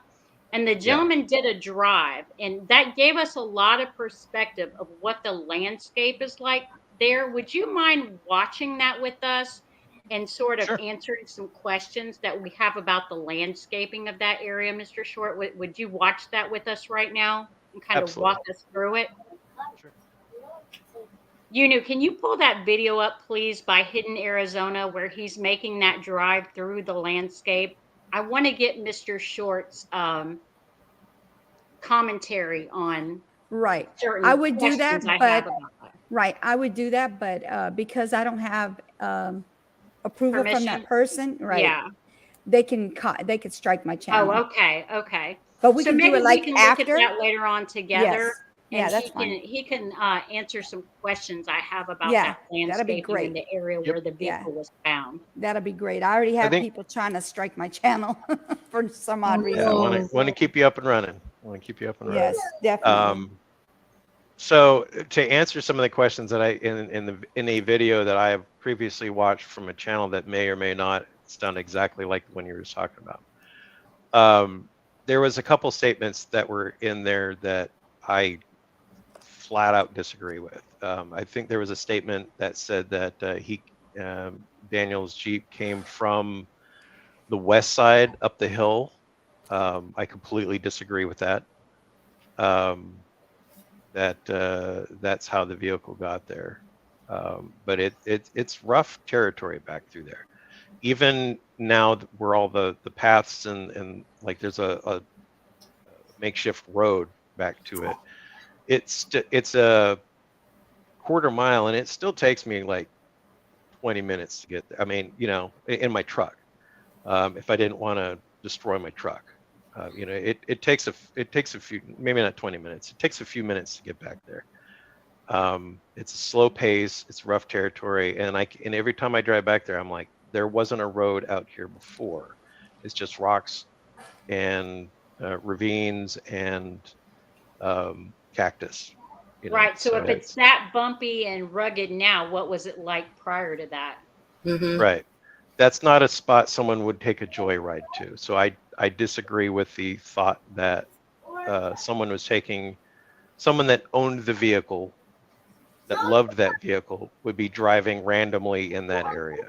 I personally don't agree with that. I believe that somebody that may have known the territory a little bit better may have placed the vehicle there. And in Mhm. fact, if the vehicle was like maybe 20, 30 yards further west, it would have been further down in the ravine, covered more by some trees and stuff like that. That would have been very hidden from anywhere. So I don't believe. So long story short, I don't believe that Daniel put the vehicle there. Unfortunately. Yeah.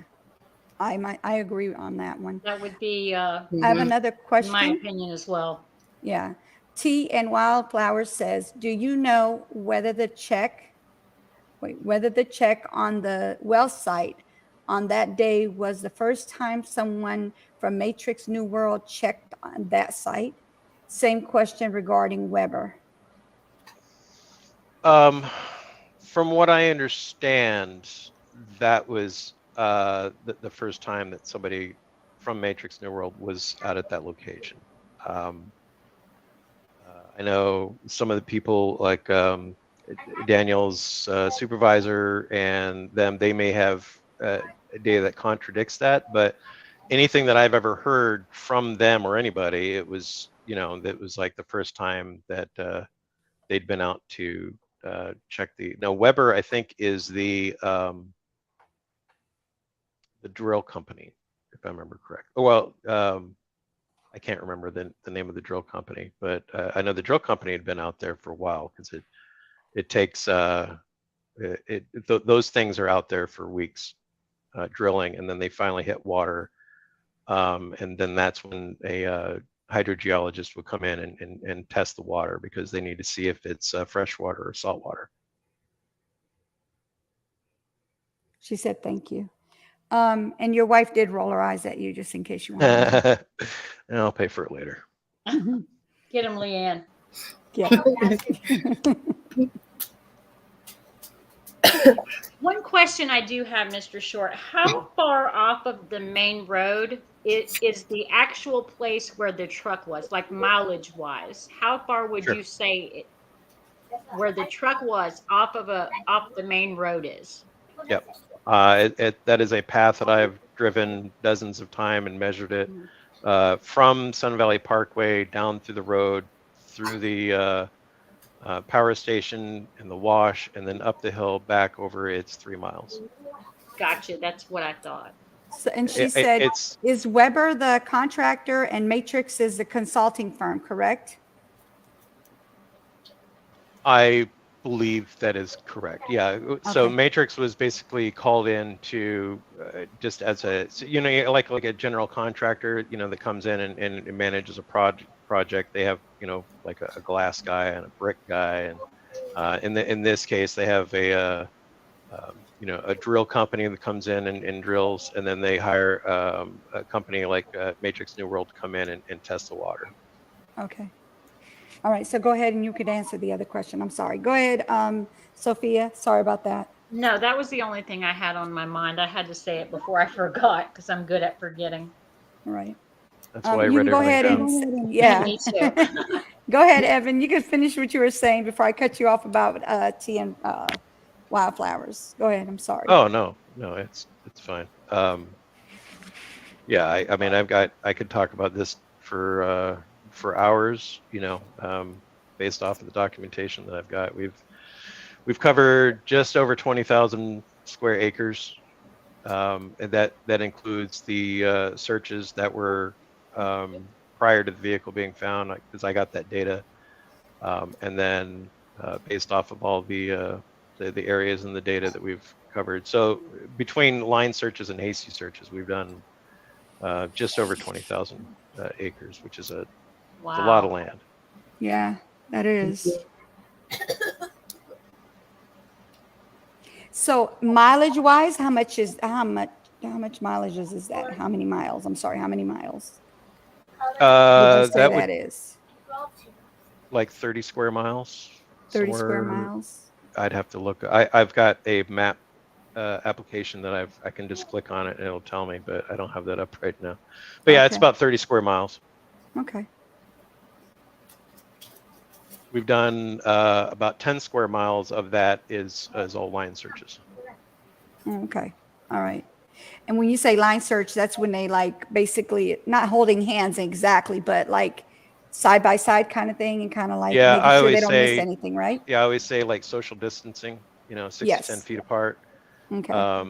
And that's we got a running joke. We were going to get patches made. It's like herding cats, because trying to keep everybody in a line is a little bit of a challenge in that territory. Some people have longer legs and some people have shorter legs, so Right. a pace is different. But yeah, it's a side by side, tried and tested method of covering area, and the line searches is where we've found. One set of human remains. The other one was July 31st is when we found the skull. Oh wow.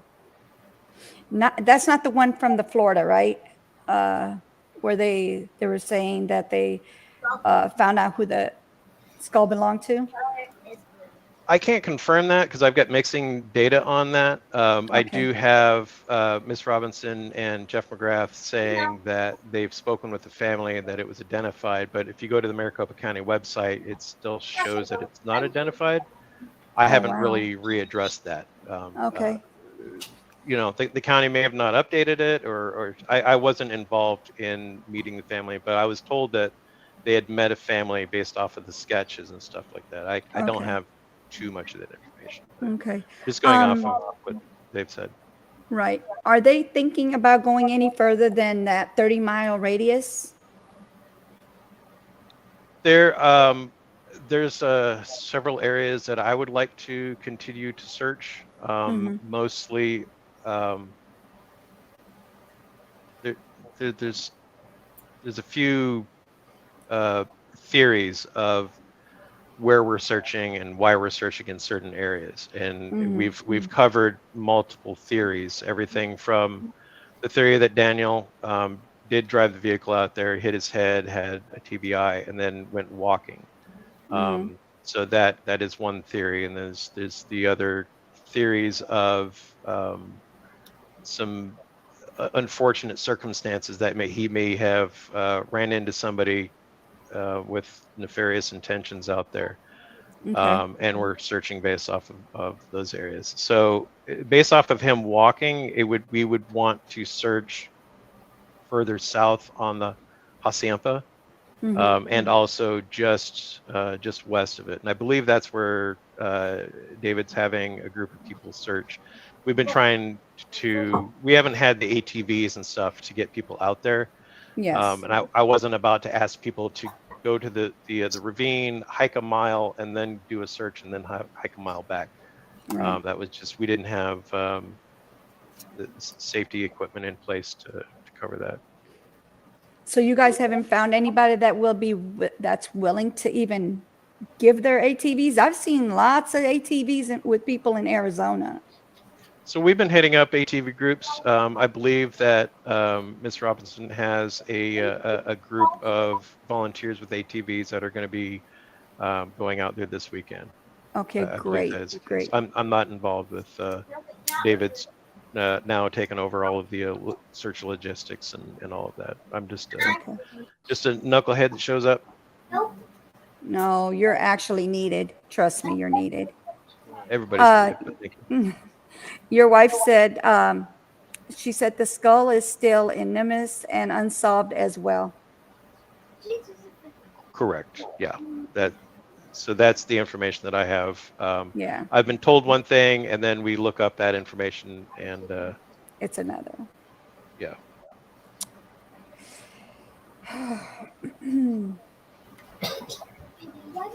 Do you think since I first seen that vehicle, the picture, I'm just like, what could it have been that dropped it? It looks like it was like dropped right there. You know? Where the vehicle was at? Yeah, it looks like the vehicle was just like dropped right there. Like what? Like was it being towed? And no, I don't think it was being towed. We would have seen sign. And I was there. I've got drone footage of from July 24th of that entire area. I brought my drone out, and I've got video footage of the area because I was looking for tracks in debris or brush damage. You could see where the vehicle was coming from the southeast into the ravine, and then some damage. I mean, it's really weird because originally I thought it was the sunroof glass that was on, because the glass was in a pretty good. It like somebody dropped a plate of glass and it just like broke right there. Right there. Right, like it just fell out almost. Yeah, and then I've got the numbers and markings from the glass. I'm being told that is the driver's side glass that was broken and shattered out. The car had to have been like doing some teeter-tottering and flipping and stuff like that. I don't know if it did a full over flip or if it was just like went on its nose and came around where it's at. And there's a lot of speculation, but yeah, that ravine's really weird. And the fact that it was like, so the ravine goes down and the vehicle was like over it. Yeah. Yeah. Are you able to share that video, your drone video, or no? Oh yeah, I probably got it somewhere. And also T and Wildflowers wants to ask, and she has 2 questions actually. She said, during the search, does anyone go off on their own? My concern is around someone finding evidence and removing it. Not that people have had bad intentions, but just want to know that people are watched. That hit when we first went out, and that had been brought up, that had been a topic of conversation, and we were very well aware of that. The hasty searches began, they set up grids, and then people would show up, and then it was we would assign 5 to 10 people to a kilometer grid. And then they would go out. Okay. So is it possible that somebody could have gone out there? Yeah, absolutely. Unfortunately. But when you got 200 people showing up, and then like me, I was just, making it up as I go, because like I showed up and it was like there was no coordination. It was canceled, but then like 200 people and like 150, 200, there's a lot of people, and ATVs all showed up, and they're like, all right, well, we're going to go out. And like my army brain and manager brain was like, no, hold on. We got a grid. Let's break up into teams. So everybody just got around my truck, and we just started breaking out grids, and I started sending people out from there. So they weren't supervised, but I remember speaking with David and Mr. McGrath in regards to that specific topic, and the unfortunate, like, we didn't have the staffing to be able to keep an eye on the searchers to make sure that nobody comes in and out. We even talked about, like, we should have set up like trail cameras or something like that, just to see to get the footage of people coming and going, because that is a possibility that somebody, and there's been some people that have come out there that we've got the heebie-jeebies by, and we tried to get information on who they were just by the questions they were asking. Yeah, I was just about to ask you, has any of the search team come across any shady characters during any of the searches? Anything that could be, alluding to drug trafficking or anything of that nature out there? Is it often that you guys come across things that, make you fearful to even be out there? No. I've heard that a lot. But usually it's either you got somebody that's out there on the BLM land that's setting up targets and shooting, which is fine. That's perfectly legal. But there's been a couple times where I've spoken to a couple individuals that just creeped me out, because I've done a lot of interviews and training in the military on like behavioral interviewing and stuff like that, and personality types and stuff like that. And there was a couple times that a couple of us agreed that were like, that person was really super sketchy, whether they were involved with the case or not. They showed up and they were asking some questions. We don't have any evidence to prove that person, but like, I wouldn't be surprised if that individual or those individuals had done something at some point. They just, unfortunately, we didn't have any further leads on those individuals. Yeah, because there's a video out there, and Sophia and I watched this guy's picking up things with his hand. Like, who does that? Knowing that there's evidence that needs to be picked up properly in order not to have their fingerprints on it. Yeah, don't get me started on that. So there's a guy that was doing some searching and stuff like that. That he said he found human remains, and he's like picking them up and stuff. I'm like, first off, you're an idiot. And Union will tell you, I saw I saw that, and I believe I called her and was screaming and had Yeah. an absolute fit. Yeah, we were like, what is he doing? What is wrong with these people? Yeah. So Um, no, and then as soon as David and I remember the exact spot where we were at, where we figured out that that individual was doing that, and I won't use that term. We both lost our stuff. mhm. So Yeah, so we did were like, we. yeah, no. You're, because we always say, like, if you see something, don't touch it. It's Right. not our job. Like, I've got photographs of bones. I've got photographs of other stuff with the Right. GPS coordinates and everything. And then we hand that over to, I have a certificate in how to handle all that stuff, but Yeah. I still don't, Yeah. T and Wildflower says, could the vehicle have been on a flatbed? Any sign of tracks from the flatbed truck? That's what I was thinking. So I was looking for something like that. I didn't see any evidence that showed that. Now, the vehicle went missing on a certain day. There's a whole bunch of weird stuff. We even were looking at some of the property that was around that had, some places that you could hide a vehicle. I was going to ask you up that. there. We have done searching their law enforcement. Buckeye PD had actually gone through that area prior to us looking at it, according to what Buckeye PD said. And then they cleared the area, but I don't know what they were looking for or anything like that. Do I suspect that the local, like the rancher and stuff like that? I don't think I suspect the rancher. There's some property owners. In fact, the property owner where the skull was found, I don't have any reason to suspect those people. But getting a flatbed truck back to where the car was found, there would have been evidence. And I don't think, unless it's a 4-wheel drive flatbed truck, there would have, I don't see that happening. I honestly don't. I think somebody was in the vehicle, and the airbags were probably set off prior. I think the accident may have occurred well before it was placed into the ravine. Do you think Daniel's truck was stolen?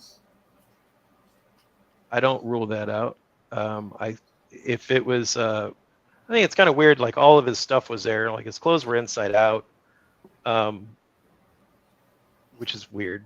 As a parent, when I take my clothes off, they're not usually inside out. But I used to take my kids. Yeah, when I take my kids' clothes off, like, the pants will be inside out and stuff like that. So that's weird. But I'm not in. Yeah, and again, that's kind of a speculation area, but.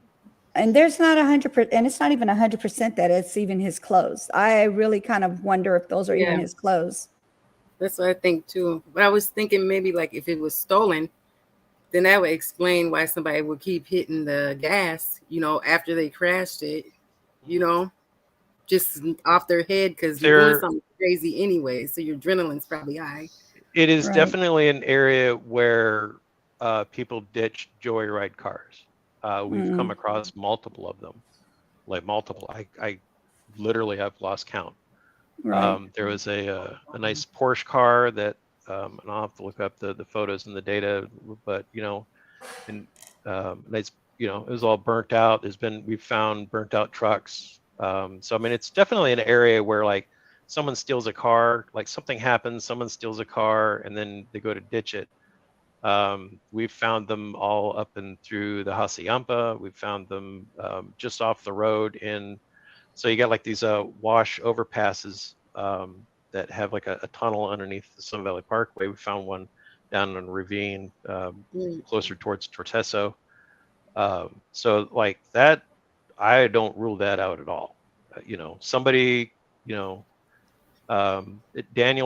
may have been one of my thoughts, and this is just based off of a gut feeling or my initial thought, is that Daniel may have gone out there, like Ken was saying, that he was like looking around and like acting weird and stuff like that, and you know, there was a storm cell out there. We've got, you know, it's pretty easy to look up that historical information from the weather reports. You can see the radar. We actually have video footage of that morning where, you know, the rain is going through and from that Buckeye area. So, you know, there was a rain delay, and he's like, all right, well, he didn't have any other jobs for the rest of the weekend. So he probably went out, you know, looking for rocks. I mean, like most of the people that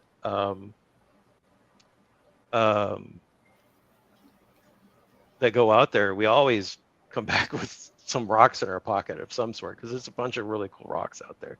Yeah. And Daniel was commonly out going and doing stuff like that, going for hikes and stuff like that.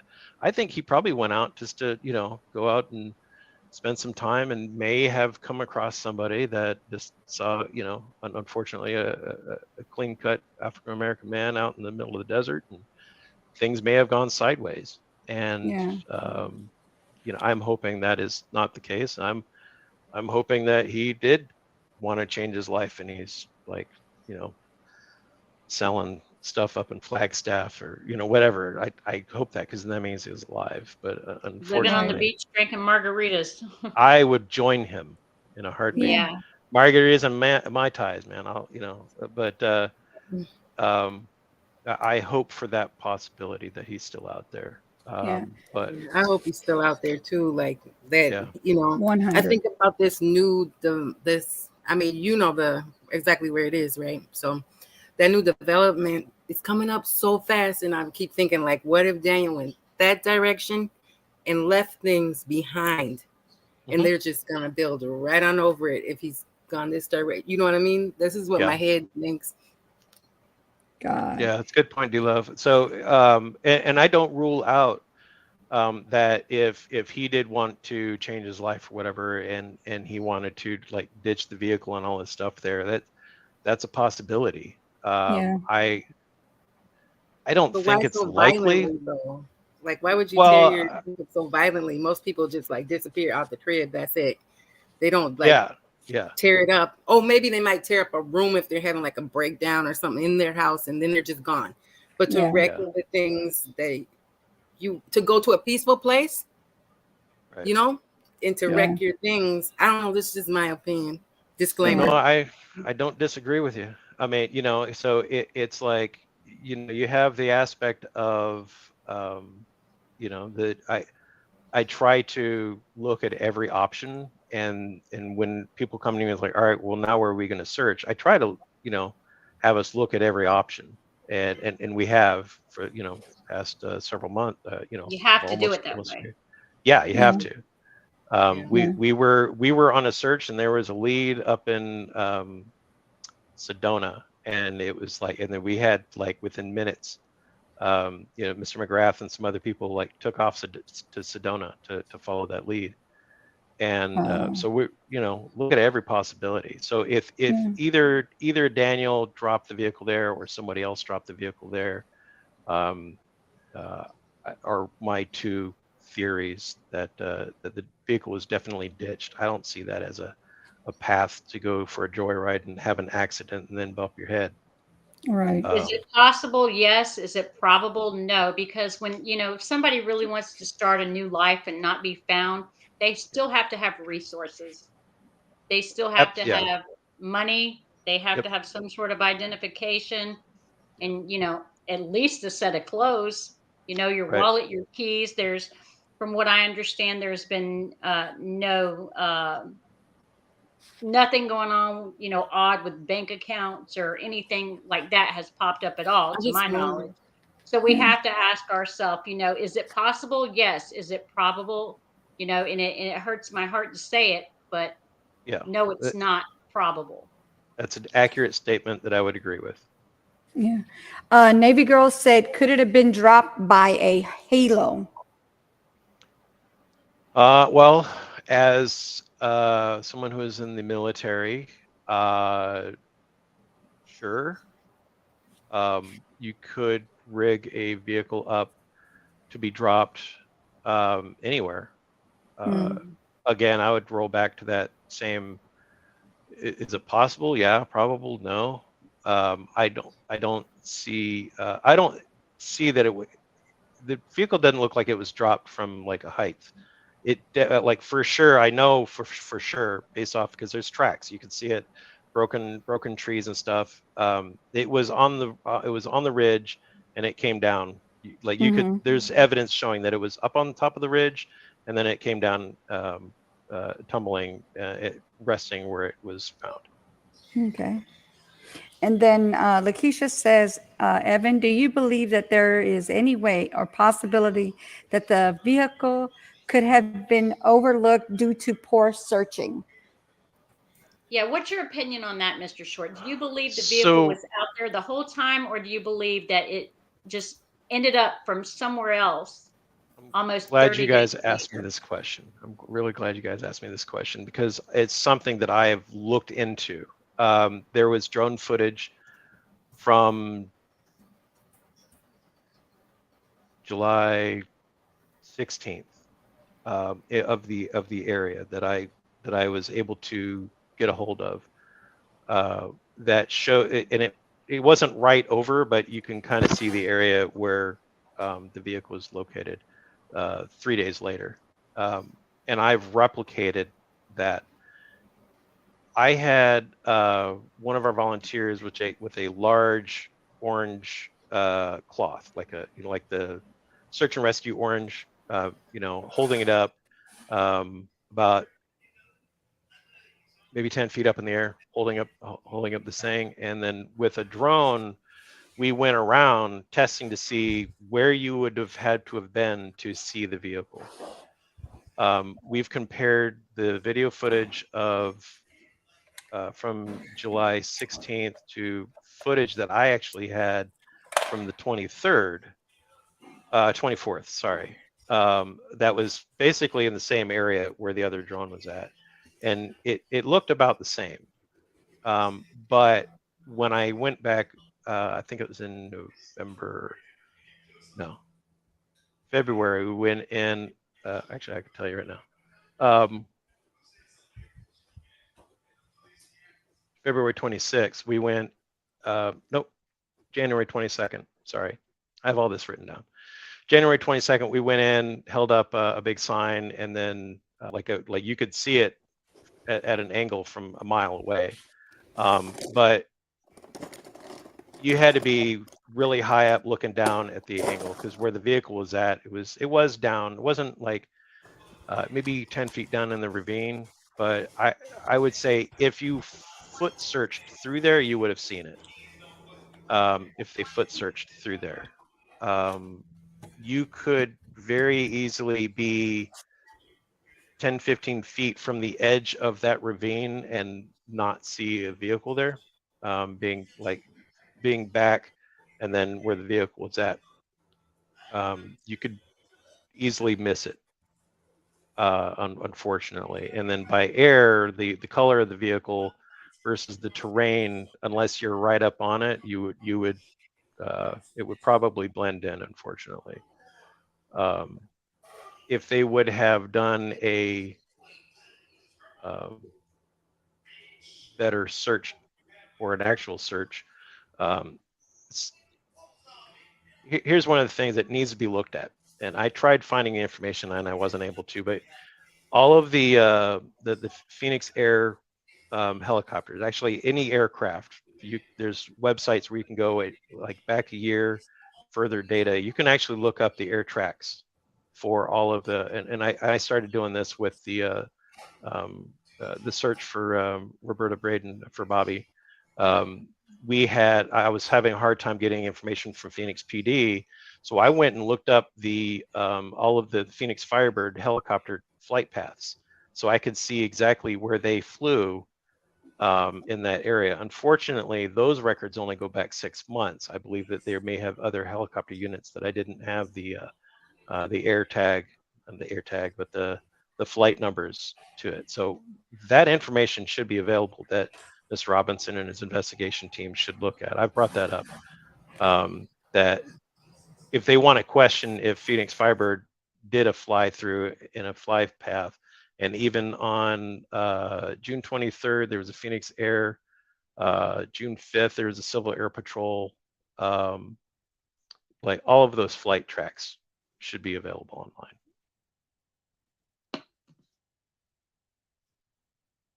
So in your analysis of that, Mr. Short, do you believe that vehicle ended up there or had been there the whole time? Well, I wasn't able to prove that I could see that it wasn't there. I was really hoping that the July 16th video footage would show that that there was a black dot here, and then there wasn't a black dot there. The train looked about the same.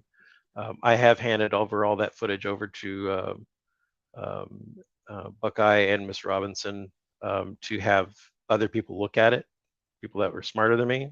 So, you know, I just, but it was kind of inconclusive. So it could have been there the whole time. I don't have any information or data, and I've looked into it because I really wanted to find out that answer. Okay. If we could prove that it was dropped there at a later time, but unfortunately, I don't have any data to back that up.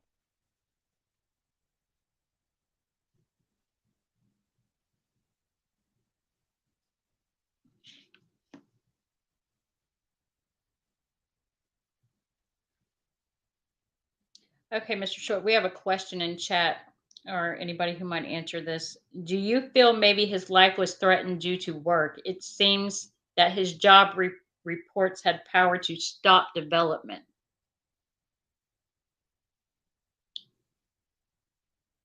I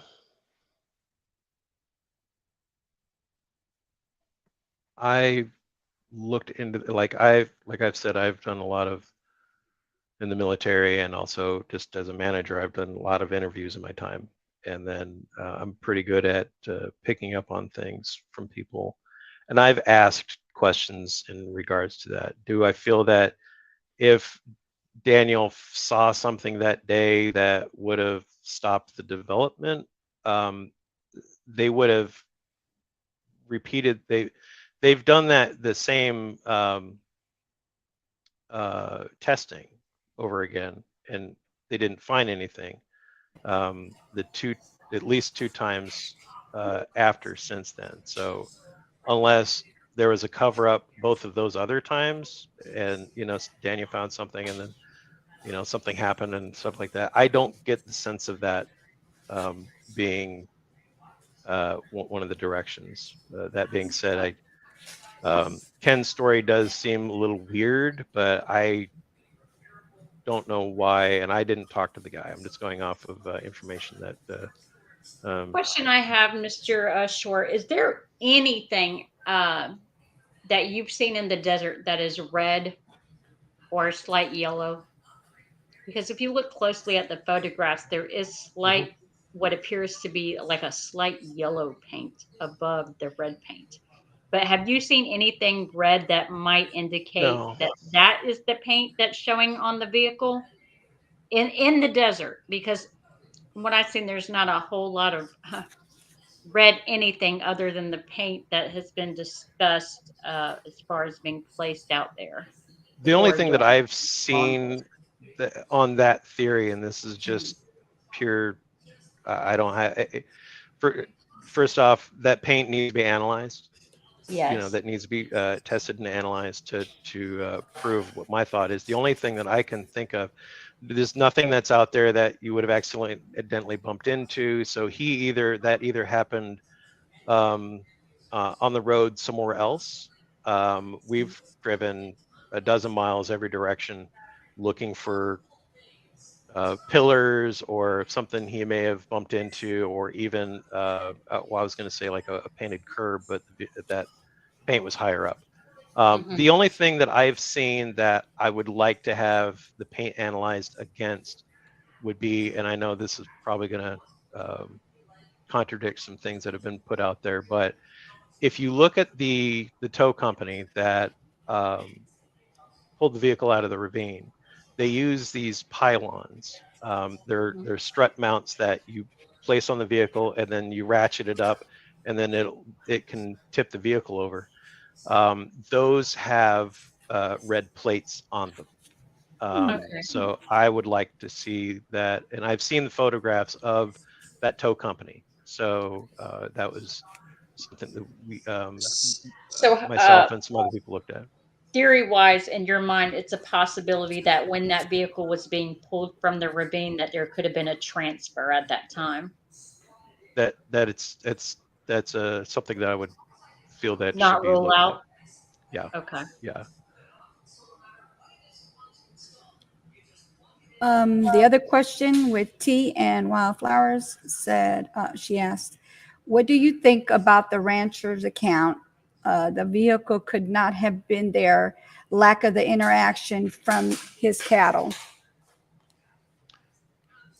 Well, you know, we've seen the cattle out there, and that's some good information. I know that for like every weekend for 10 months or whatever it is, I think, you know, somewhere out there. We were out there even on weekends that the searches were canceled. There's times where I'm coming around and like I still can't remember which draw and spur that the vehicle was in, because there's a lot of them out there. I don't rule it out, but at the same, I would say like a 50-50, you know, just because that, you know, you go out there all the time and then it's, it all kind of blends together at some time. And like I said, that you could be walking by that based off of us, you know, holding up signs and looking at the area and stuff like that. You could be close to the ravine and not look down in there and miss it. And I'd be happy to go through and make videos. I've been wanting to do it. I've been talking about it for months. I should just go ahead and do it, make my own video going out there and talking about stuff. Definitely. Yeah, we'd love to see that. Yeah. I wish I was in Arizona because I would definitely do a lot of No, you don't. videotaping. You don't want to come out here right now. Yeah, it's Triple hot. digits. I Let's go out know. to the desert. Yeah. I know. I actually had a heat stroke in Arizona years ago. It was 112 degrees, so I know how it is as far as the heat. It took me down. I ended up in the hospital and all that. So I Yep. almost didn't make it, but thank God I did. I been really there. don't know how you Yeah. guys do this. Like, I Yeah. don't, between the heat and everything else and how mentally taxing it has to be and physically taxing. It's just amazing. Yeah, you know, it's fortunately there were several months of decent weather, but even when it was like, you know, 78 degrees out and you're standing in that sun, it fries you. And I remember last year it was pretty rough. Fortunately, it was the wettest season we've seen in like a decade or like a very long time. There was more rain, especially in that area, where you know that we couldn't get over to the west side of the wash, which is why we want to check over on the west side, like in case you did walk, whether it was barefoot or he had a change of clothes or whatever the situation is. If it was barefoot, like, you know, I've heard part of my language, I'm going to quote David here. He's like, if Daniel was out there walking around butt ass naked, I wouldn't have made it 10 feet. I know that for a fact. I know Daniel was a lot younger and an avid hiker and stuff like that, but it's pretty rough out there. I would have. And when I look at that, that's just, you know, seeing all his clothes, if that is his clothes on the ground, that is just the most absurd thought that you could think a person could even get very far. Number one, with injured, if he was actually injured, right. And no clothes. I just can't make sense of that in my mind. So, and this is something that we're also looking on for the Roberta Braden case up at South Mountain. If he did make it 10, 15 feet or whatever it is, one of the things that I noticed, like from the video footage that I had from the 24th, was that you could see them right on the footage. Like coyotes walking like right through there, and you could see the animal tracks. And the way coyotes work are when they get a hold of their prey, unfortunately they pick it apart. I don't want to be too graphic or anything like that, but we are looking at every possibility, and that explains why there were human remains that were spread apart in a certain area on the second account that we found human remains. And then the human skull was like we've searched out all around that area multiple times, and there was only the skull out there. So that thing could have been picked up and carried around, So if he did get so far, wildlife through there, you've got javelina, you got the coyotes and stuff like that. And unfortunately, that's where the line searches are pretty key, because you'd be able to walk through an area and find bones. We found, I've uploaded, the whole thing, like I have flyers that say like you need to upload to the website and stuff like that. And unfortunately, when you're out there on your phone and trying to upload the photo through your phone, the signal isn't the best. Fortunately, I was going to ask you that. How is the reception out there for telephones? And that's another thing that bothers me. If Daniel was coherent enough, but he was injured, to make a phone call, would he have been able to do that? If you're standing at the top of that ravine, and depending on what phone provider you have, I think T-Mobile is really bad. I've got Verizon. We usually have okay signal out there, but somebody else will have to. I know it's not Verizon, and I know it's not AT&T. Maybe it's AT&T. Somebody out there is like really spotty, and I think it may have actually been the provider that Daniel has, but I don't have that information right off the top of my head. Would that be But T-Mobile? I know David. I know David knows the answer to that question. Would it be T-Mobile? Because I know T-Mobile has horrible area, a lot of bad service. I believe that is the service that Daniel had, and I believe that is the service that's spotty out there. Yeah. But I'm not sure. So. Right. Understandable. Yep. Happy to be proven wrong.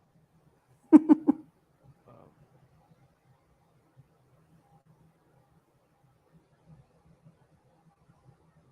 see. That's not. I'm trying to check my YouTube videos to see which one. If I uploaded the South of the crash site. Oh yeah, here it is.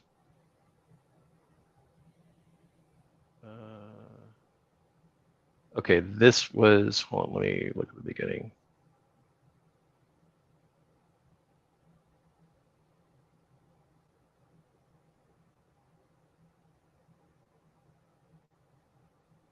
All right, so this one wasn't, and I'll put this in the chat in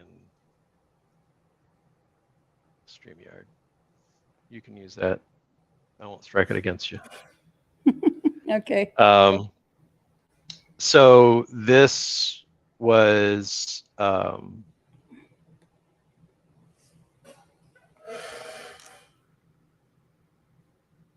T. Sophia, you actually commented on that.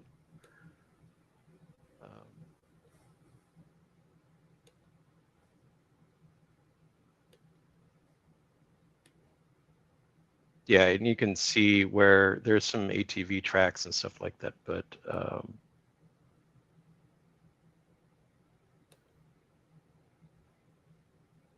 yeah, if you had a large flatbed truck out there, you'd probably see some more tracks than that.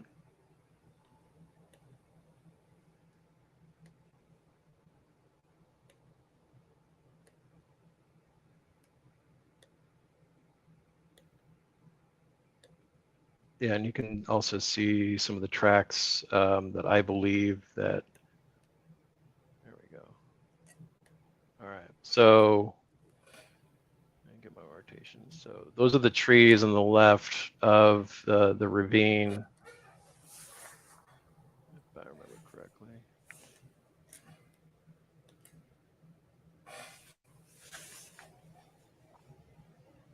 And then there's, so yeah, from the satellite. Yeah, so that's,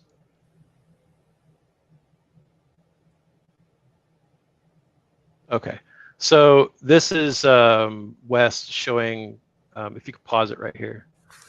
Right in the center, you can actually see there's a tree, and then there's that very significant tree stump towards the top of the screen. Like right here? Yeah, Would there I be a wish we tree could. stump? Oh no, Right. what to the right? More like 11 o'clock, right to the right, right there. So if you look at the photos from where the vehicle was at, that is that weird looking tree stump right behind it. And this is facing east. This, I believe this is, the drone is right over that tree line where that BLM land area is at. And then on the right hand side, you can see that natural cattle path. So if you look at like Google Maps, you can see that little stripe on the right hand side leading up to the ravine. Right here?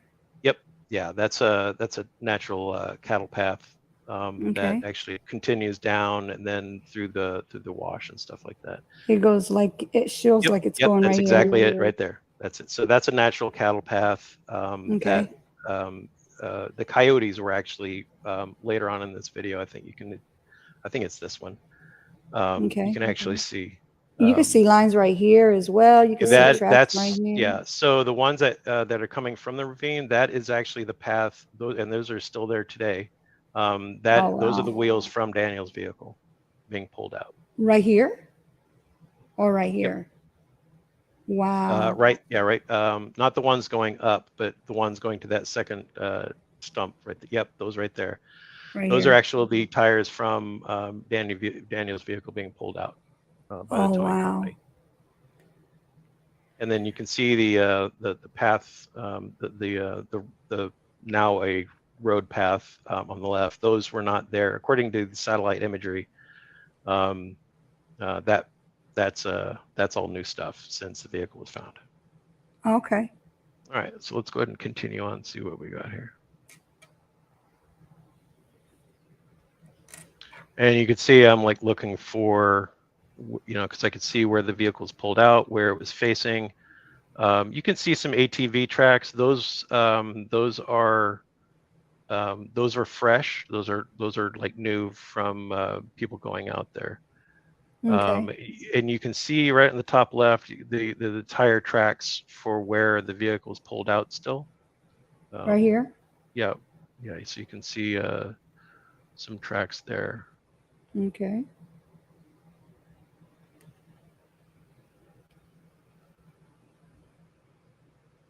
And I'm looking for any other large debris. Now there are some tracks that I believe that probably is from Daniel, but for the fact that, if you can go ahead and pause it right here, right around the 3 o'clock side, you can see some tracks going near. Yep, those right there.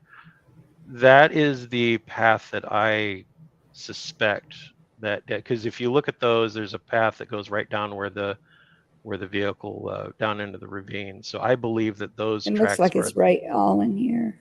Yeah. So it went wide and then down into the ravine. So is it possible to get 30, 40 miles an hour on the desert in a vehicle like that? I don't know. We've tried it. We've tried it in those Can-Ams, which, man, once you floor those things and those things go. Mm-hmm. That's where I believe that somebody was out. I would assume, and this is just my assumption, that you'd either go airborne or bottom out, one of the two. Right. Yeah, probably a little bit of both. Yeah. I would have expected a little bit more damage on the vehicle. There's a lot of track marks right here. Yeah, that's all new. That's all the new stuff. Where we had when we were out there the first weekend after it was done, that road was barely there. This was a couple weeks after, I believe. I don't think this is the June 23rd footage, but it's pretty darn close. And then you could see those paths, the path that was on the right that I said I suspect that may have been where the vehicle was. You could see brush and debris broken going down towards the ravine area, just to the right. So I think it came a little bit more east and then kind of teeter-tottered, and then somehow miraculously ended up on the passenger side of the vehicle, straddled across. And the panel that was the rooftop panel, so on that vehicle there's 2 roof panels, right? One was off. I've heard that it's thought that Daniel kicked it out. I do We're not talking believe. about the sunroof, right, Evan? Sunroof, yeah, the Okay. sunroof.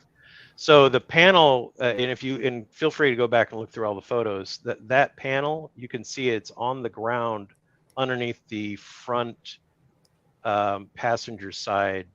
It's stuck underneath, like the panel was like this, and then the vehicle was up on top of the panel. So it probably popped off and flipped. I always wondered where that panel was. Yeah, you could see it on. It took it, like I've been looking at it for months, and then it dawned on me when I started like researching the vehicle and what the panels look Hold like. on. You can see it's underneath the. It appears that it's underneath the front right. Now that you bring that up, Evan, this is something that's always kind of bothered me as well. That one of the shoes was up underneath the vehicle. Is that correct to your knowledge? So there was a shoe that was, if I remember correctly, it was like in one area, and then another shoe that was like rolled underneath. It wasn't stuck underneath the vehicle. I don't believe it was. It was more down towards the ravine. If the vehicle had been there, it could have been kicked and moved, and if it rained, it could have washed down there. I mean, the angle of the trying to get the camera, the angle of the wash going down is about a good 45 degrees. So if it was up there, it could have rolled down. It could have been placed there. I don't know. T and Wildflowers has another question. She said, do you know why EquiSearch said that Daniel's case did not meet their profile, yet in another recent case with a similar environment, it meets their profile? And I know who she's talking about. Yeah. The new case that's been about a month old. I think that I don't know exactly. I know that they did refer us over to a drone group, which I really appreciate people showing up with drones and stuff like that. But it takes very specific drone footage. Most of the time, I don't get usable drone footage because it's somebody 300 feet up going 30 miles an hour, and you're not going to find bones or a cell phone at that. Some of those things, well, I'll answer this to the best of my knowledge, Tea and Wildflowers. They have to be, as far as my knowledge, okay, this is just my knowledge, EquiSearch has to be invited to participate by law enforcement. And that's what, to my knowledge, I understand about EquiSearch, okay? And when you're talking about the drones, Mr. Short, from what I understand, there's also drones that are so sophisticated that they take so many shots per like second or minute or, very, very quick shots. And literally, from what I understand, you can type in a color of something and it will pick up a speck of that particular color. Is that the type of drones that you guys are using, or you don't have access to anything that sophisticated? Yeah, we don't have access to anything that's sophisticated. So I would call the drones that we're using would be prosumer. We've got like $1,000 to $3,000 drones in between David and myself. We've got some people that have shown up with more expensive drones that. But we don't have, so that also requires a software to analyze it. It stitches it. We use that stuff at the county, at the GIS department. It's pretty cool. You can actually, record, like it takes a bunch of photos and it can build a 3-dimensional map, and then you can analyze colors and stuff like that. We just don't have, unfortunately, anything that we haven't had that availability. Yeah, I really wish that was something, that was, available to you guys. In my opinion, it should be. But then again, who am I?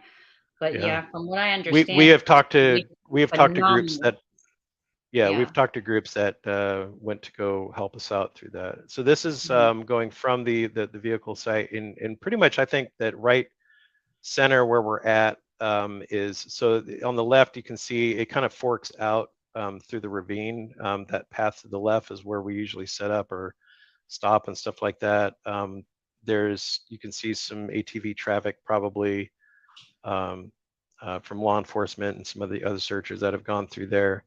I believe that Daniel's vehicle would have gone to the right at this point. It would have gone to the right and then back down to where we were at.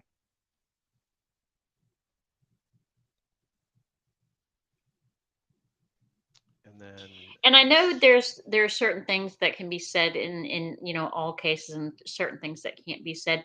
Are there any areas outside of the desert that have piqued the interest of you and Mr. Robinson enough for you to evaluate it heavily? And you don't have to say where those places are. It's just a question. Are there other areas that you guys have looked at outside of this desert that have struck a chord for you that they need to be searched for one reason or another? nothing particular. We've had some people suggest certain areas, Gila Mhm. River. There was an area that there was a report that a vehicle resembling Daniel's between the time that it was that he went missing and the vehicle was found. Mhm. We did conduct a few searches over in those areas that David actually Mhm. led those searches over in those areas. Okay. And there's some other areas that we've tips from mediums and stuff like that, and I don't really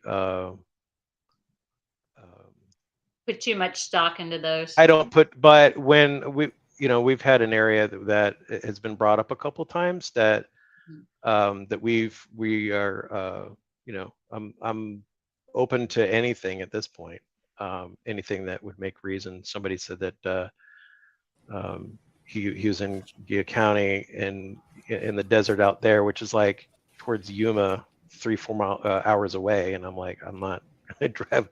Let's wrap this area up first, unless you got some substantial information that would make me drive 4 miles to randomly go search in the desert.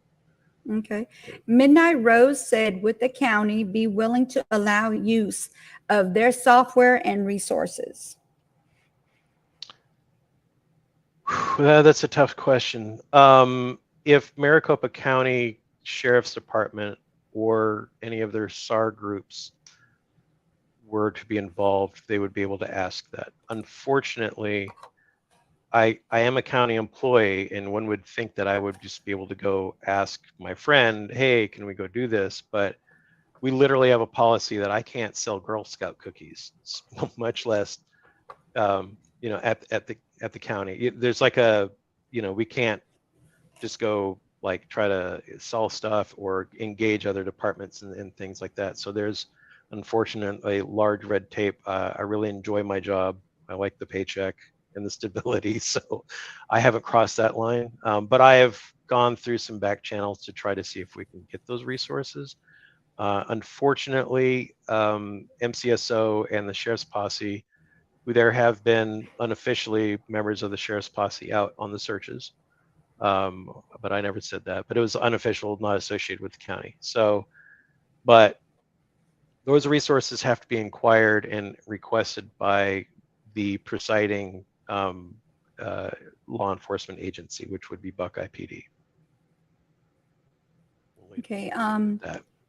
And Leanne said, I believe she's answering your question, T. Sophia, and she said, yes, law enforcement has to give their consent to EchoSearch, as a standard practice.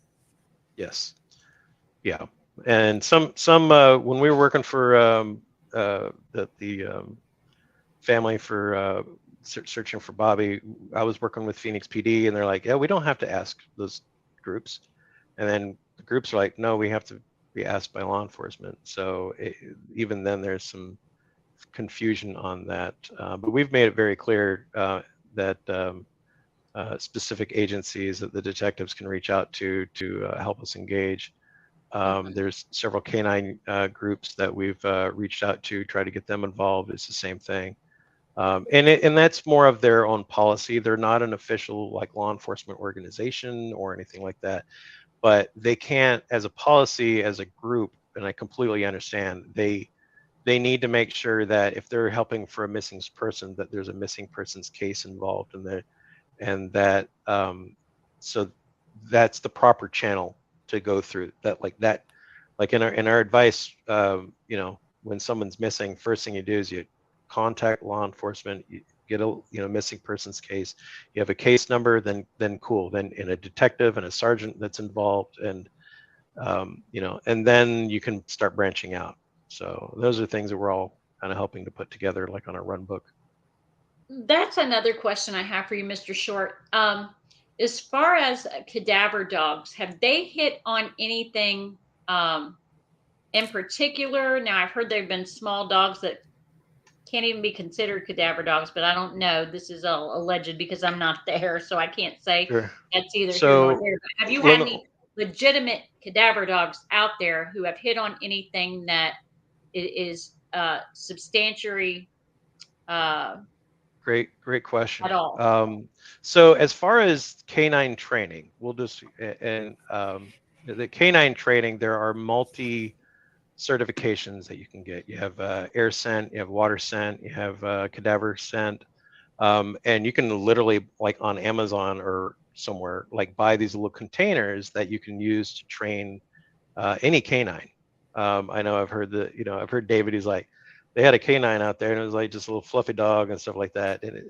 And it's funny when he says that, because it does. It looks just like some little house pet. But any canine can, and you'd be surprised, like, pug dogs and stuff like that, Shih Tzus can be trained as a cadaver dog.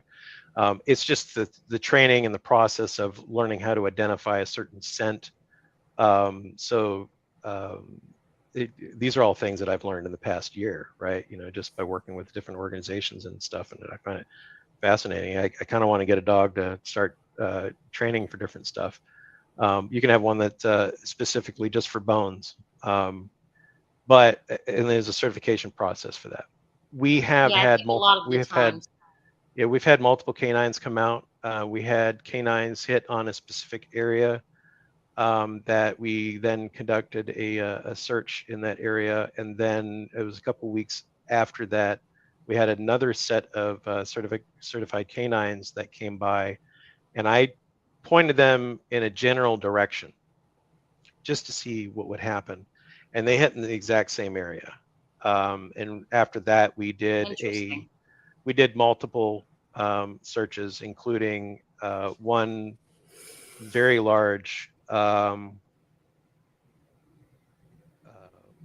search with a bunch of different people.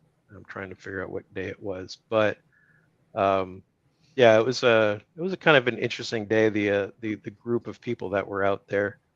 I jokingly say, it's like, if you a year ago, if you would have told me that I'd be walking through the desert with 3% militia people on one side and Black Panthers on the other side, I would have laughed. But that's what happened.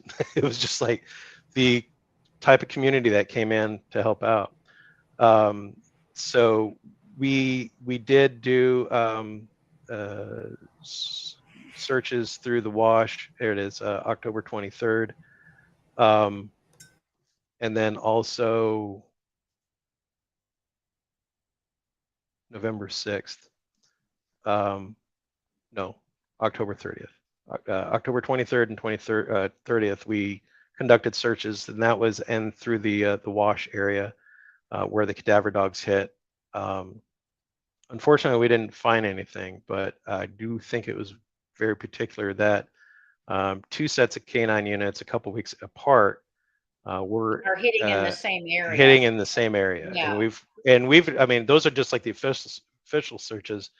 We've had an individual that came out out of town at that was actually Christmas Eve. Leanne and I were out Christmas Eve and it was raining, and almost got stuck. Well, slightly stuck, but I don't know if you can answer this, Mr. Short. Sure. The area where those dogs are hitting, how far is that from the place where the Jeep rested? well, give me a minute. I can tell you. I think it was like a mile. But- Okay. Let me just sign into. I have another question. How vital Doesn't do get you? mute. I apologize, but I still will be listening. I'll be back very shortly. Okay, sweetie. How vital do you think the events the night before, like unusual bus trip to the Waffle House, rather than driving, are to the case? I have a theory on that, and this is just pure speculation and theory, but I'll share Okay. what my thought is on it. And I know Okay. if Mr. Robinson heard this, he'd probably not be happy with it. But it's been known that Daniel smoked weed. Mm-hmm. Okay, so you're smoking weed and you get the munchies and you want Waffle House. Are you going to drive there? I think that maybe, No. pure maybe, like he may have just been, chillaxing, smoking weed, and then he's like, well, I want like an All-American with some grits, whatever. So he may have taken an Uber. I mean, is it weird? Yeah, but I mean, like if you're drunk or high or whatever it is, and you're hungry and you don't want to make something, take an Uber. I don't think it was very far from his residence. I don't know for sure how far it was, but I mean, he's from the South, so there's Waffle Houses all out there, and if you want a little bit of home,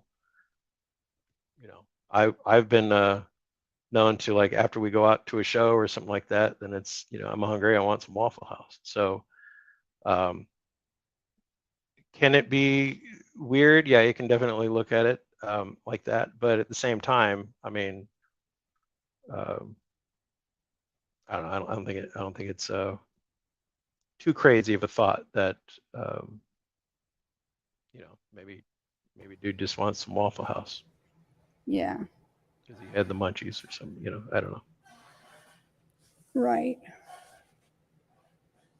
Well, I'd rather it be that than what I thought. I was thinking a little more on the negative side. Yeah, the vehicle and where the K9 units were, it was about a half mile. There's several marks, but to the closest one, it's about a half mile away. Okay. And it's ironically enough, when you line it up, you got the vehicle, and then you got the K9. There's like 3 or 4 hits, and then right towards where the mountain area is, it's literally like a straight line almost.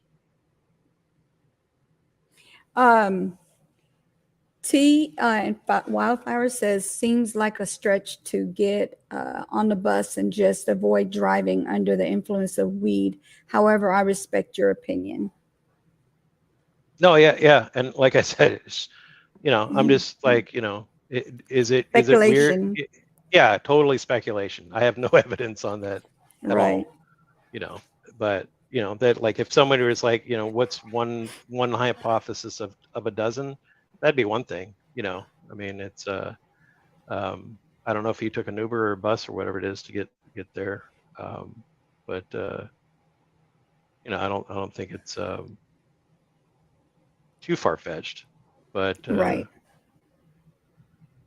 yeah, strange circumstance. Yeah, Yes, and a lot of things I definitely. don't know about. Definitely. All right, let's go with this.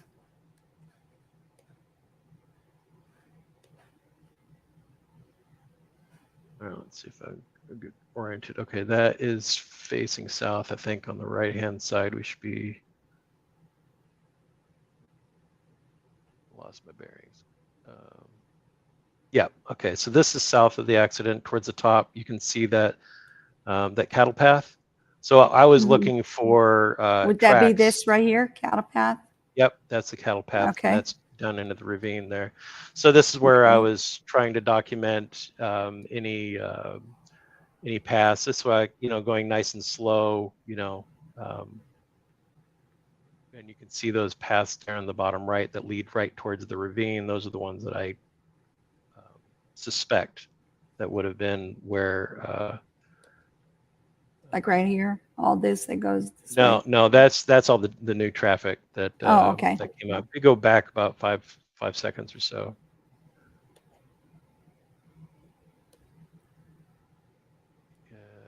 Yeah, so well, maybe a little bit more than that. But yeah, you could see there's some paths. It looks like he came down through that right side, and then down right towards right there. And I think he may have gone wide and then into the ravine, based off of the some of the tracks that I could see there. That Okay. you could see there's a path where a vehicle went wide and then went straight towards the ravine, towards the area where the vehicle is located. Okay.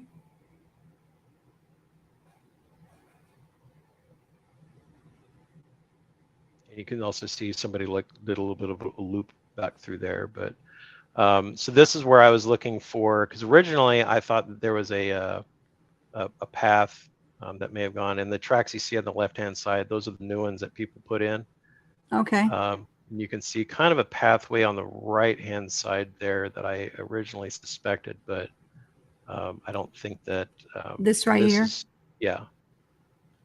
I think you can actually even see up over on the top right another area where he may have driven up. Right here? Yeah, right up over there. That's another Okay. spot that you could get up there, but. Mhm. That is actually down, and that's not a spot that you would. It took me a couple months to figure out that you can get up there through that area. It's not. Okay. It's not a spot where you would normally observe to drive up. So that's Yeah. why it's like you're either familiar with the area. And that's my leading thought. It's like somebody that was familiar with the area, knew that they could probably ditch the vehicle back there, Mhm. or the unlikely scenario that Daniel was trying to ditch it and stuff like that and change his life or whatever it is. I could think of a million other places that he could have left the vehicle rather than back there. Mhm. Okay.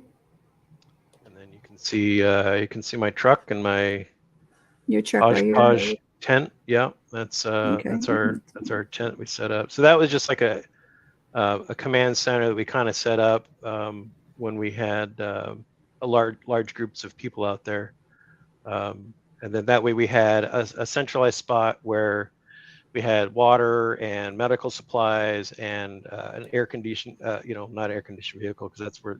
But if there was air conditioning, we could, get somebody in the truck.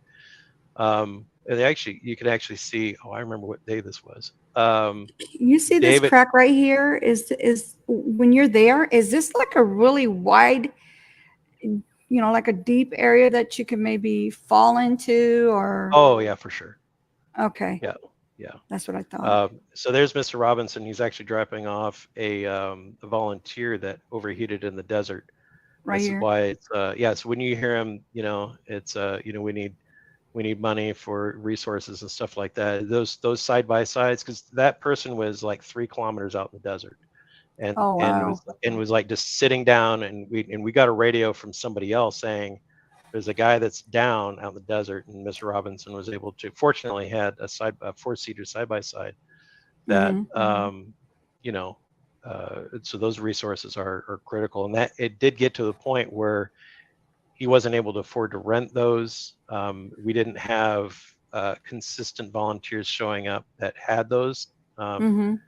And then we were refocusing our search areas based off of what we had to support our volunteers safely and what was Okay. still needed.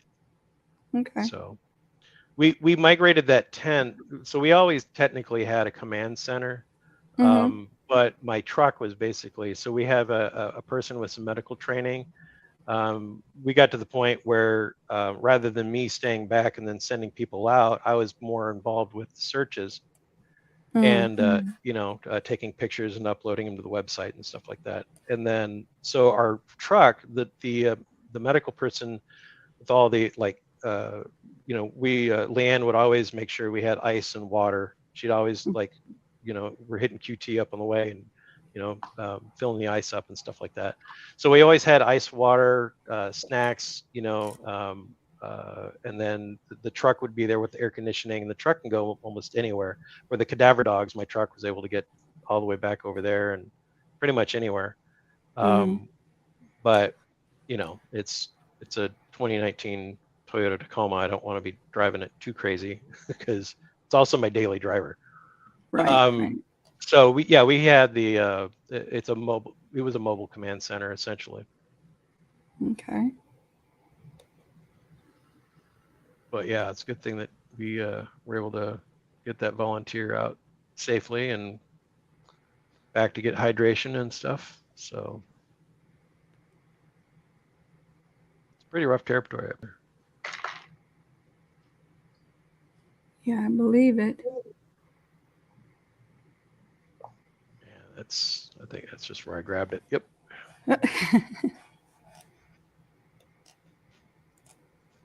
Wow.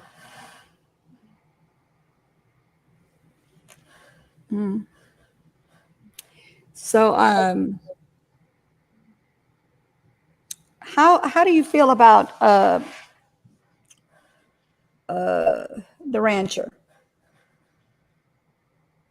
How do you feel about the rancher? Do you believe that he's telling the truth? I don't think he had anything involved with the disappearance of Daniel, although that is for law enforcement, investigators to follow up if they have any questions about that. I haven't heard any. I mean, he's been. So when they say rancher, I mean, it's a guy that lives in Buckeye and he owns some property and he's got some cows and stuff. So he's not Right. like a full-time cowboy out there. You know what I mean? So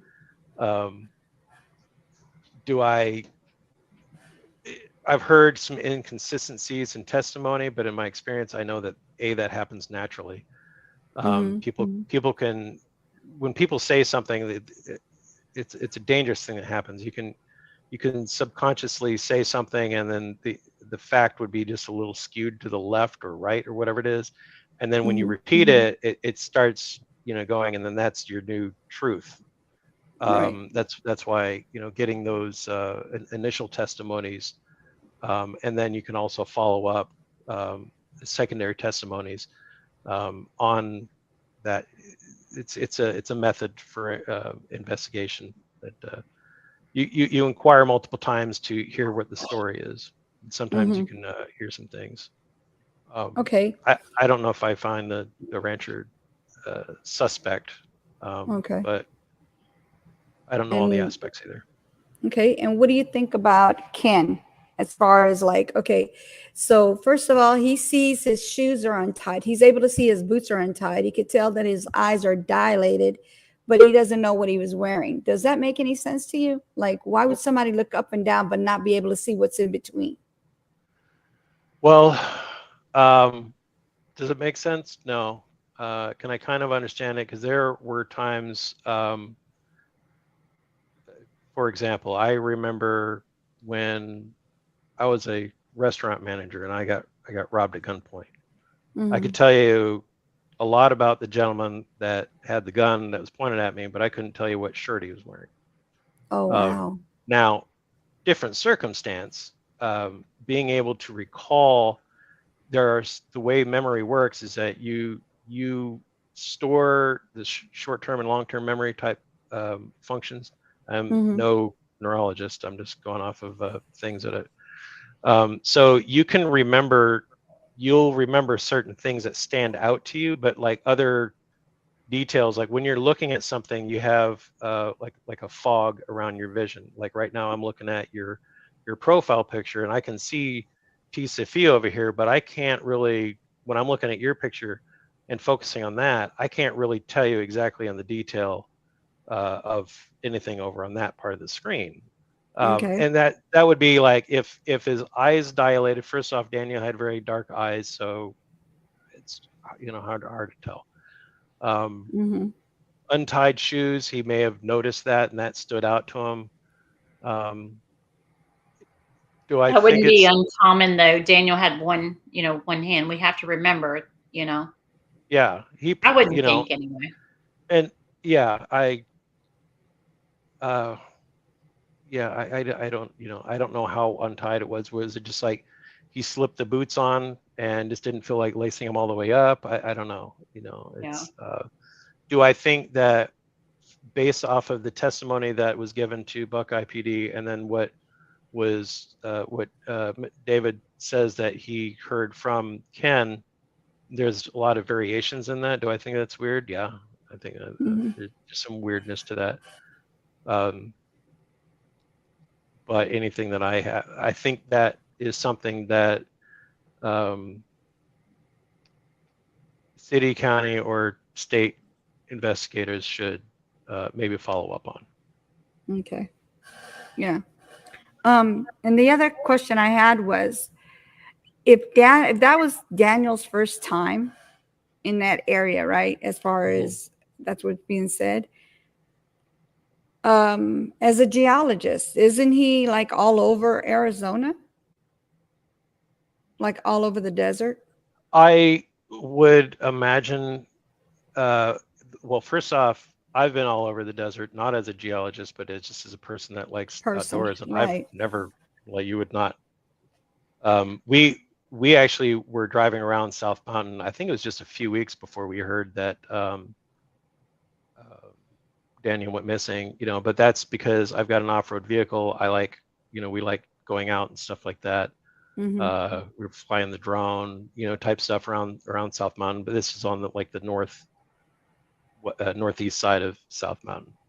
And so that's why, when we heard about it, we were like, hey, we were just out in that area, but it's not really an area that one would go that specific within like even within a 5 mile like pin drop, and you go 5 mile, like that's not where one would go hang out and explore.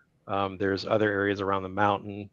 But that's why I was asking the geologists that show up and help volunteer, if you were here and there was a rain delay and you had some time, where would you go? And they all pointed down towards that the quarry, and then down towards that little mountain area,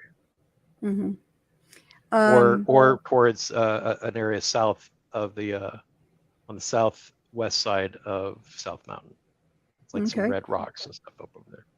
Okay. T. Wildflower said, would you say there are material inconsistencies? Yeah. There's a lot of inconsistencies in this case. Yes. Now, what that equates to, I don't know.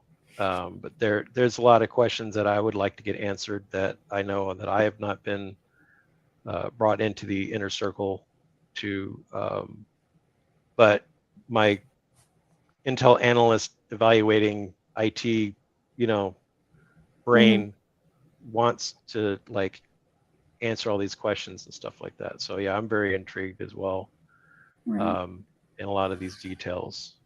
Yeah, I know that area is very vast from what I understand, Mr. Short. You have to forgive me because I've never been to the desert.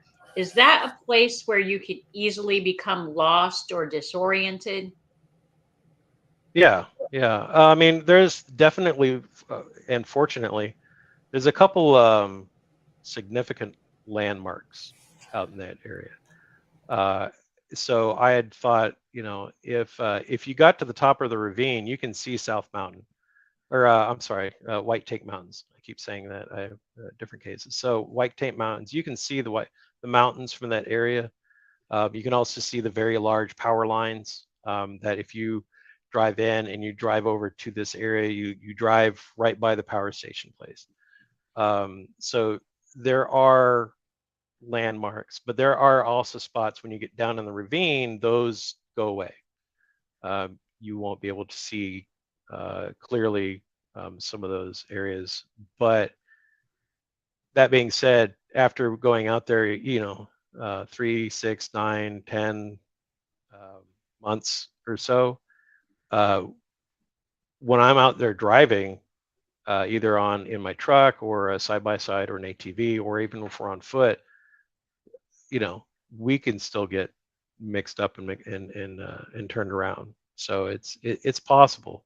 But there are, when you get, if you're like, okay, I need to figure out where I'm at, I'm going to get some high ground. If you get up on top of that ravine, you can definitely see the mountain range. You can see power lines and stuff like that. So you would be aware of which direction you needed to go to get out. Pretty clearly. Okay. Okay. D Love said, why not make yourself available to answer questions if you had encounters with Daniel the days leading up to Daniel's going missing?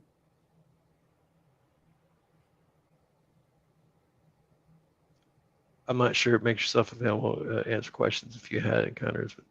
Is that, D Love, is that for directed towards me, or is that like Brandon, I think. She's talking about Brandon, I think. 'Cause Oh, that was when yeah, we were yeah. talking about Brandon.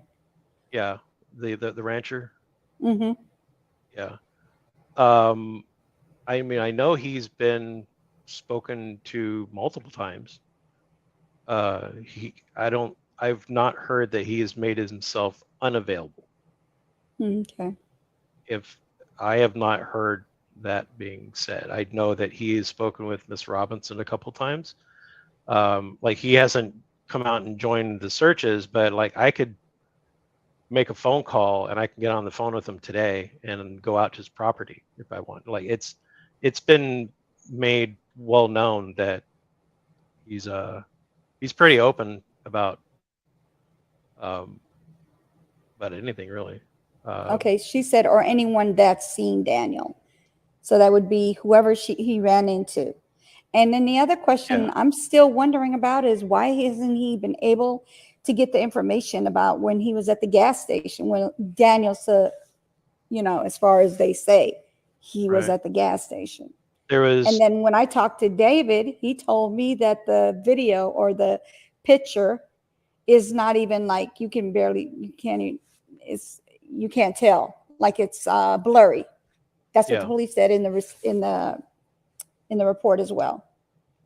Yeah, I thought it was weird that I mean, I haven't seen any of that information.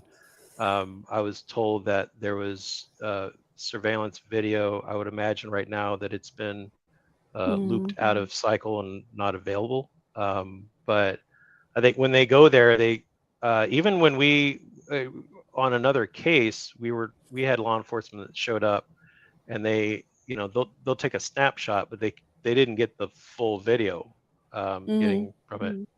We were trying to get video footage from a McDonald's, and that was like literally it was literally an act of Congress and a Twitter storm to get that information.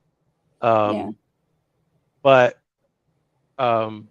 you know, we only got like a snapshot of stuff. We didn't get video in another case as well. Do I think it's weird that it was like $3 or whatever it is, you know, to like, why would he put like a gallon of gas? I don't know if we always talked about $3.83. Yeah, was that it like make he went and sense. got like a Monster Energy drink, or was it like he pumped a gallon of gas? And was it they're a gallon saying of it gas was- in like a tank, like a separate tank? I don't know. I've Yeah, always that's what they were understood trying it was gas, but I can't say Gas. for sure. Yeah, that's what I thought too.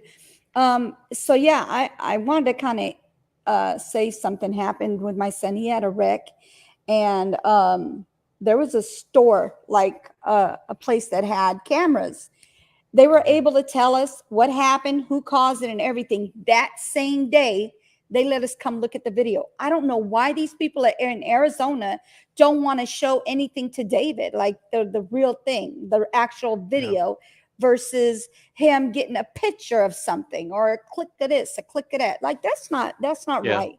These people let us see the whole thing. We saw the whole thing, the whole video. Yes, it was my son's fault, but you know, he didn't realize that the guy was in his blind spot, so he ended up hitting him. So then they were able to see on the video everything. So I don't see how they can't, you know, let him see the video or whatever videos that they have instead of sitting here showing them snapshots of things or screenshots.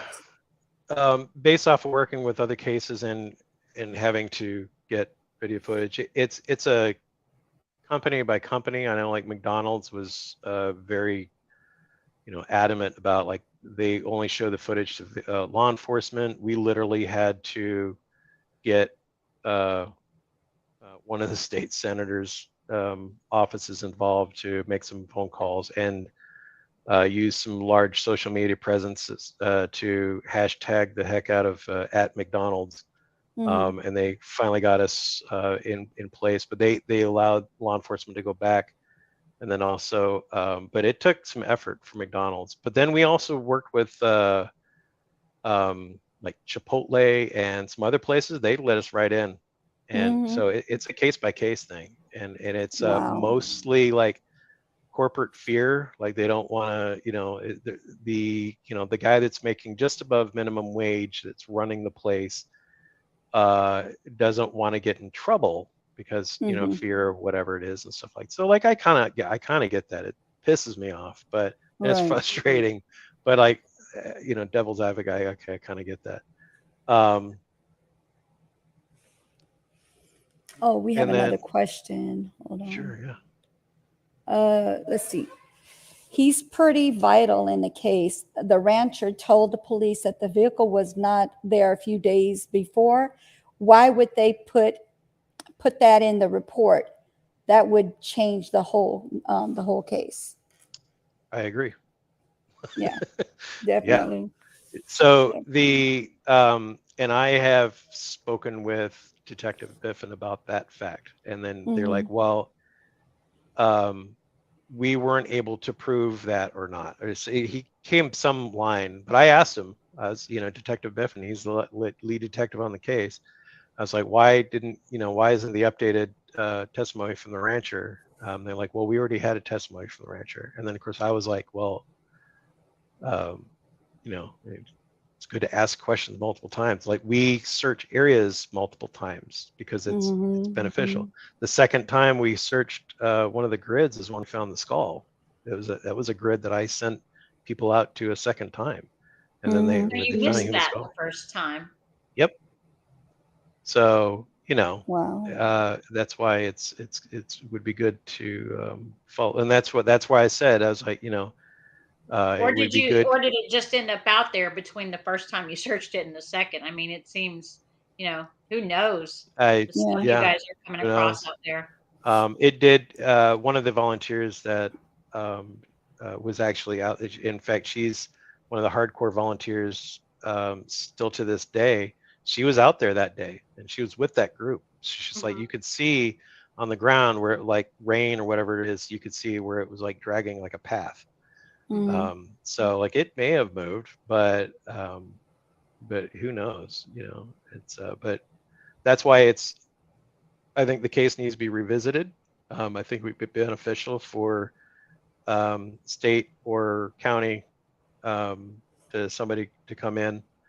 There's multiple jurisdictions that this falls under. Unfortunately, it's not FBI, but you know, plenty of like county and several state organizations would be able to come in and just to take just to look over the case, you know, not to say like Buckeye didn't do it right, but you know, initially, and I think they're, you know, with pressure right now, they're really trying to pick up their game a little bit, but Midnight Rose said, personally, what do you think are the top discrepancy, and what is the biggest question? That's a good question that I don't know if I'm going to be able to answer right now.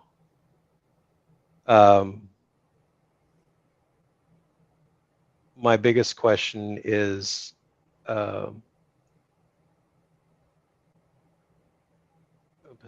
besides where's Daniel? Yeah. But where the heck are you, dude, man? Yeah. It would be the testimony of the gentleman that says he saw him, where that location was at. Yeah, in the that's my timeline. biggest gray area. Who was the last person to actually see Daniel? The coworker Yeah. or the gentleman who said he saw him? According to Mhm. the information and the reports, it would be the gentleman that saw him northwest of the power station. We've done some. I wish I could share my screen with you right now, but I think I can actually. Yeah, you can. So how, that's another question I have, and I don't know if you could answer it as well, is how did Ken, like, he didn't even like see him going there. He literally sees tracks and automatically says, oh, those are Daniel's. How does he able to do that? Is So he a that's something I professional actually. at that? No. Hold on. I want to address this. This is something I've actually looked into. So. Okay. And I've got a photo of it that we've tested this. There's a ton of tracks out there. Ton of tracks. When it rains, even a slight sprinkle, and anybody feel free to correct me if I'm wrong. If there's a slight sprinkle, even on dirt, and the dirt is slightly damp, and you step on it or ride a bike or anything, you can see pretty clearly some tire tracks or whatever it is on it. So Christmas Eve, it was raining. It wasn't like downpour, but it was like a slight sprinkle. It was a little close to what it was. Hey guys, little can bit I more. stop you 1 second? My apologies. Guys, if we could refrain from putting people's full names in the chat, and I mean this in the most respectful way. Yeah. Thank you. Yeah. Go ahead. Sure. She just put Ken's first and last name. Oh, okay. It's Did okay. I say something? No. You didn't. You didn't. Okay. That's why she said in the chat. Go ahead. We're sorry. So let me see if I can share. So Esther says, my biggest question is why did they take Ken, blah, blah, blah, say and put in the statement, but would not put Rancher's words in the statement? Yeah, I don't know. That's a good question that we should ask.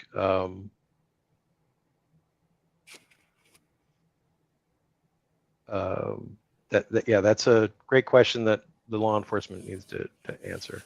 Mm-hmm. Trying to see. Okay, here we go. Share screen 1.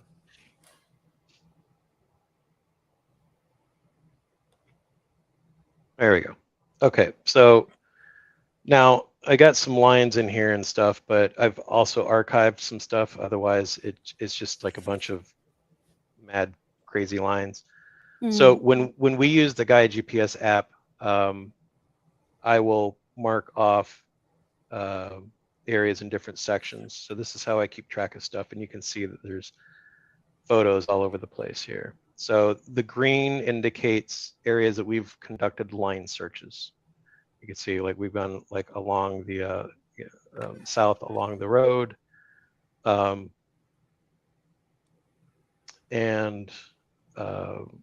there's the power station here. So here's the power station, which is just south of the well site, right? So you get the well site that goes up over here and the road that goes to Sun Valley Parkway. I was told, like I said, I didn't get the exact GPS coordinates, but it was like over this direction. So you can see we conducted, some pretty detailed line searches. We also did some hasty desert search, and this is rough territory. This is really, really rough. So we were able to get all the way through the Wagner Wash and then the Hassayampa main crossing here. Now, and then we've done some searching and a lot of drone aerial footage. This is how we were able to cover this area in the blue. This area over here, like if we were to continue west of here, west of the Hassayampa, this is all area that I'd love to be able to get to, but I can't, like I said, I can't have people hike a mile to then, and you can't drive most cars back through here. ATVs and stuff like that. So we can get like an army of ATVs and stuff to go over here and just to go through that area and cover it and, and search the best that we can.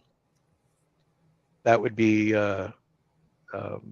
very, very viable search area. And then beyond that, it would be continuing down through the Hassayampa.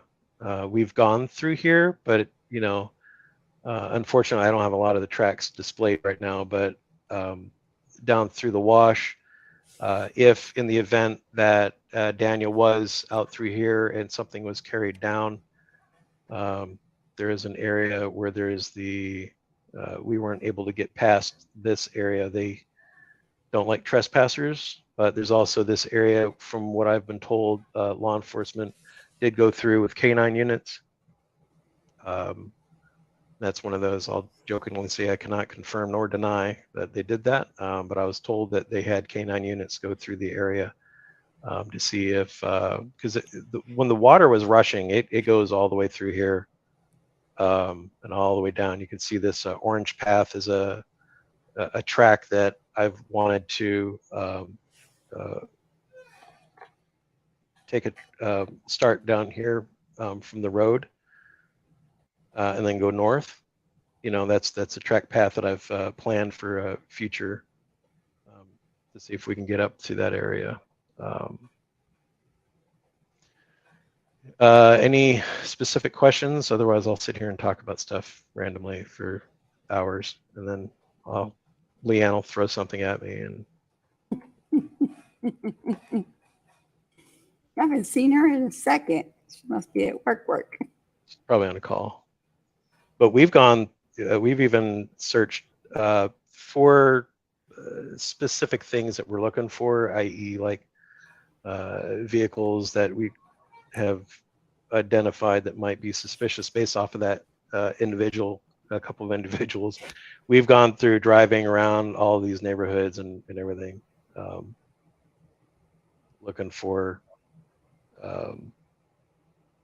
specific, you can see. I have another question. What about the 17th? I believe it was the 17th when they said that they possibly saw Daniel's Jeep in that area. Yeah, Jack we will Rabbit leave that Trail. area yeah, unnamed. No, yeah, no, I know, but the other place and that place, as far as, because he's talked about it before, so it's not Okay. anything we can't talk about. Yeah. So that's why I'll bring it up, because yeah, there's a lot of information on here that's not privy. That's why I'm zoomed out. right. But yeah, you could see there's some other areas that we've checked out based off of I believe no, not that one. Yeah, that other area. Yep, there it is. The other search area that we've been through. There was a few searches. David led those searches. You can see I got some of the tracks, but we covered this area, and this is where that knucklehead guy came from, Colorado or something like that, and he's like, "Oh, I'm a whatever specialist," but he's like going around and just picking bones up and stuff like that. And so yeah, we've discovered that's one of the, we could Leanne and I could probably write a book on where all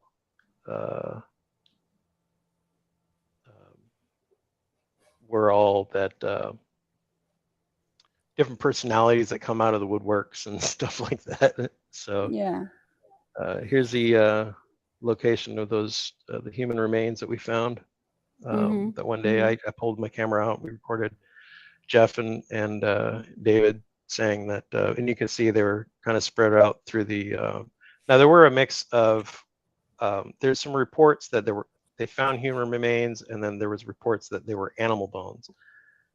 The thing is that we had. I don't know if it'll pull up or not, but, it's not going to show the photos. So there were animal bones there, but there were definitely human bones there too. And then the law enforcement, like we were out there, and you look at them, you're like, those are definitely human femur bones. Like there were two femur bones and like a hip bone and like a clavicle or something like that. Those are the markings that I have there. And then there were other bones that were around that we did document, but you know, now that I'm looking back at some of the other photos, you can definitely see those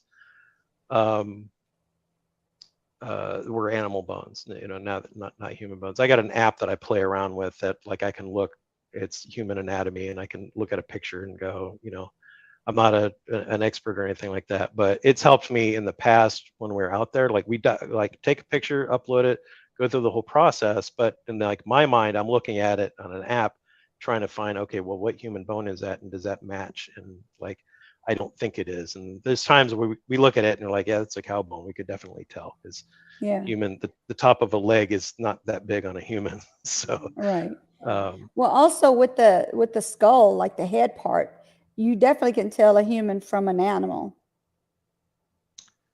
Oh yeah, right? yeah, most definitely. Yeah, there were Yeah. some things that were on that skull that I had shown a couple of volunteers, because I got photos of that, which I won't display here, but Right. I can show you guys offline. But there was definitely, you could definitely say there was some trauma to the skull. Oh, wow. Let me see. Somebody had a question. Oh, One D-Love had a I question. I'm sorry. Go ahead. Go ahead. It seems to me that when that story came out publicly about that skull being found, that it was quickly determined that it was not Daniel. And and me personally, I found that kind of strange, because okay, that determination to me was made very, very quickly, but you know, Yep. who am I? I could safely say I agree with that assessment, just because Mhm. the age of the item that we found versus Okay, when we found it, it was definitely out there for like maybe a year or two, if not more, okay. So if that not would have been not a well month. before the time that he went missing. So Yeah, not a possibility remotely. yeah, and then that was sorry, I don't want to share that.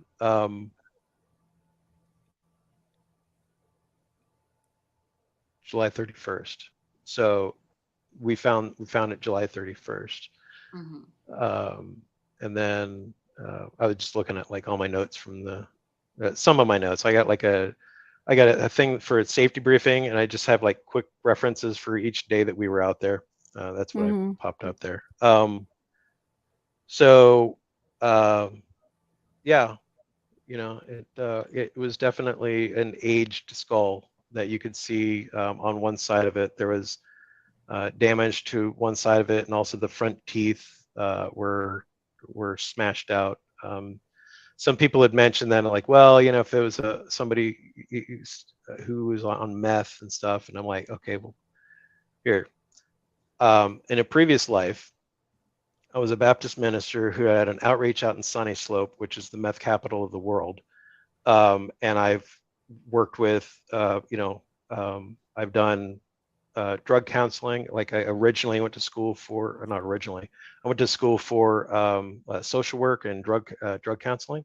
So I've worked with plenty of people with meth mouth, and I know what those teeth look like. And those were not Right. meth teeth; those were cracked teeth, and you can clearly see in the photo. I was showing. I took a bunch of the volunteers out to lunch, and well, no, it was a breakfast afterwards. Later on, but I showed them the pictures because they're asking the same questions, and I just like pulled it up on my phone and like zoomed in on the teeth, and like, oh yeah, no, that's there's a term called curb stomping, where they kick somebody that has their mouth open on a curb. It's a very disturbing thing. There's a scene in a movie that depicts it, as just sheer terrifying. But that matches the data or the photos of the skull. Buckeye PD did not disagree with me on that assessment, but they said they can't confirm that. I'm like, well, I understand what you're saying. You can't confirm nor deny that that damage looks like somebody's teeth were either kicked out or something. But there's definitely trauma on the skull. I know what you're talking about. I've seen that on a movie. See, I don't have the 3X. stomach to come across it stuff is. like that, guys. I don't know how you do it. I think I would just lose it. I just don't have the stomach for it. So I have Well, a I didn't comment and say it a was easy. question. Yeah, Yeah, go ahead. Yeah. for sure. I have a comment and also a question. T Wildflower says regarding the name, the person came forward on a show to so not to wait on the show, so not sure if you have retract the name his name, but do not wait, but do what feels right. That's a comment. Yeah, we understand that he's already been out and he's already done an interview, but we still don't want to use his name on this show. Got it. Okay, Right. and then the other one is the question, Evan Short. If you can't answer as to compromise searching for Daniel, I get it. Is there any way to halt the development to search? I don't have a problem with answering that. I don't think it'll compromise anything. I don't see that as happening historically, how development has occurred in the past. I don't think that they will halt the development of the land. One thing that I am aware of is that they are very conscious and aware of things that are going on out there. The bulldozer operators are very well aware of while they're digging stuff up, if they find something, they call law enforcement and stuff like that. And if in the future, I don't know. I have several theories that, that are unfortunate. I've said that he's either not out there, or he's like down the wash somewhere that and if he got caught up down that wash when it was running, I can show you video of where how much water in a Tacoma got stuck out in the wash, so something that would be down in a foot of sand, down the wash, unfortunately. Or if something happened and somebody buried him out there, it's like we could have very well walked over him, unfortunately. And then that is where the hotline and somebody that does the right thing, if they know something, they speak up about it. David's got that anonymous tip line. You just send a text message or say, hey, like, I know what's happened and he's buried out here, or you need to look at this guy, check this guy's phone records for that day because his phone was out there, something like that. Right. Mr. Short, I'm sorry. I have a real quick question. Have y'all had the opportunity to evaluate I guess it's a vertical mine maybe, that had the large tractor tire over it? What is what's going on with that right now? Do you know? Yeah, that was a fun day pulling that tractor tire off of it. David had, I don't know if David had somebody look at that one or not. I know it's about 100 feet down is where the water starts. So that's like a well. It's a classified as a mine. Okay. And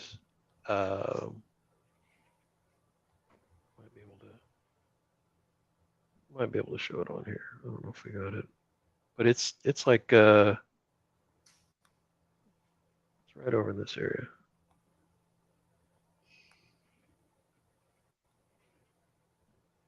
But yeah, I mean it's a mine that it's got like a concrete wall and even a ladder that goes down for a period of time. But I don't know, you know, there's a horizontal mine that's just a little bit east of that goes in just a little bit. But that vertical mine is I don't believe that's the one that he had the camera run down. He was going to get some people with cameras, and then we moved the tire, and then it was the weekend after that, or during the week after that, like a Wednesday or Tuesday or something.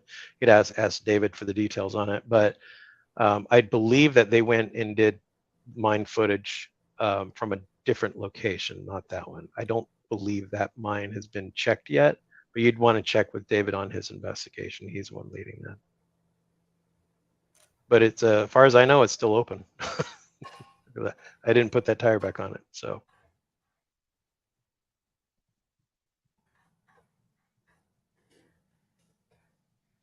I see another question. I'm just going to go and jump on from Teen Wallflowers. Do you think the water in the helmet was from the rain, or could have been a vehicle being washed recently? Sorry if it was covered already. Yeah, no problem. So there's his helmet at the vehicle recovery location. I believe that may have just been like rainwater.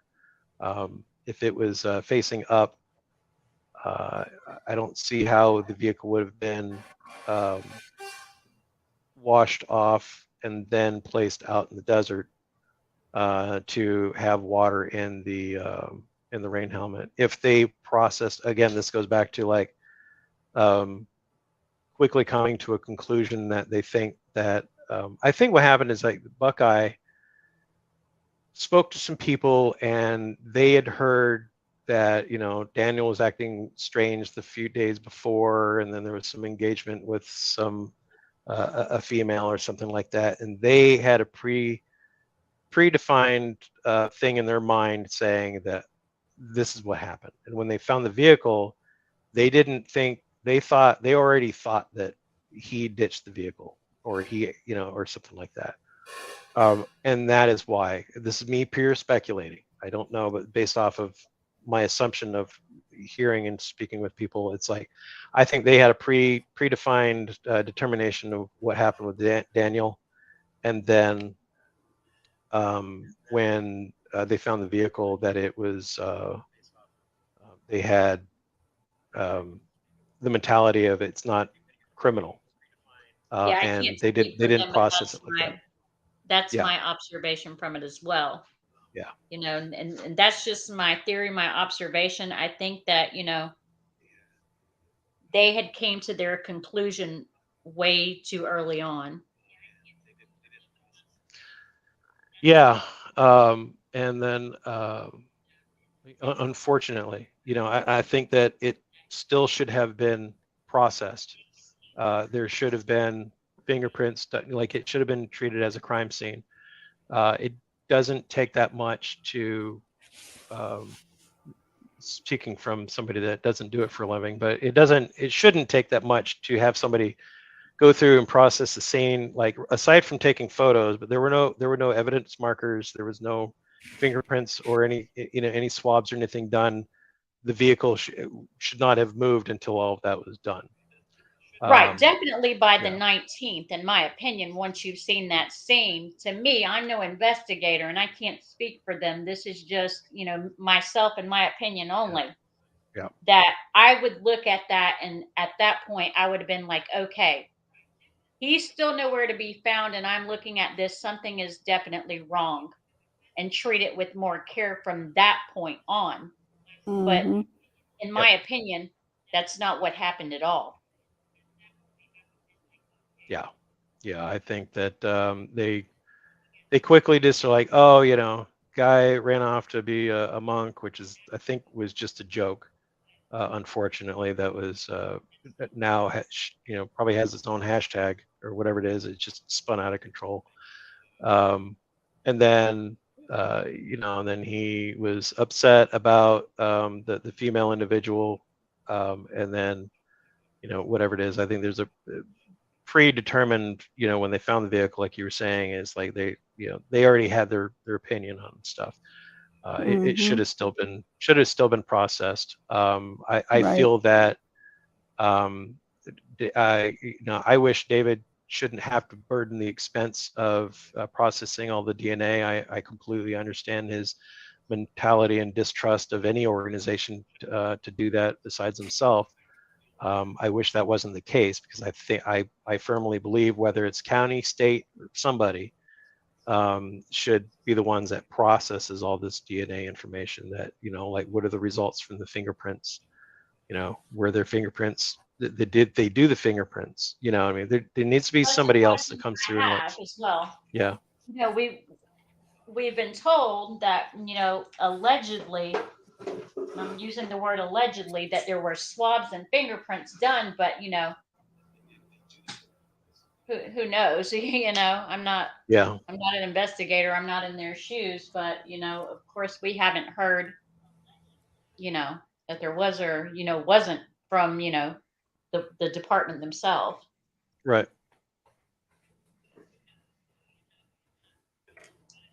I just find it very difficult to look at that scene and realize at that point when the vehicle was recovered, when was it? You knew, on the 19th? You talking about, Yeah, the Jeep was found on the It was 19th. located on the 19th. Yeah. Right. yes. And how do you look at that and say, okay, he went missing on the 23rd. So what is that, like 26, 27 days? My math is terrible. But at that point, you It was have to say to 26 days. yourself, It was yeah, 26 days. he's still nowhere to be found. And this is the scene that we're now left to look at. You know, like I Right. said, I'm not an investigator. I'm just you know, an American citizen, like, you know, everybody else. And I can look at that myself and determine in my own mind through my own logic that this doesn't look right at all. Right. Yep.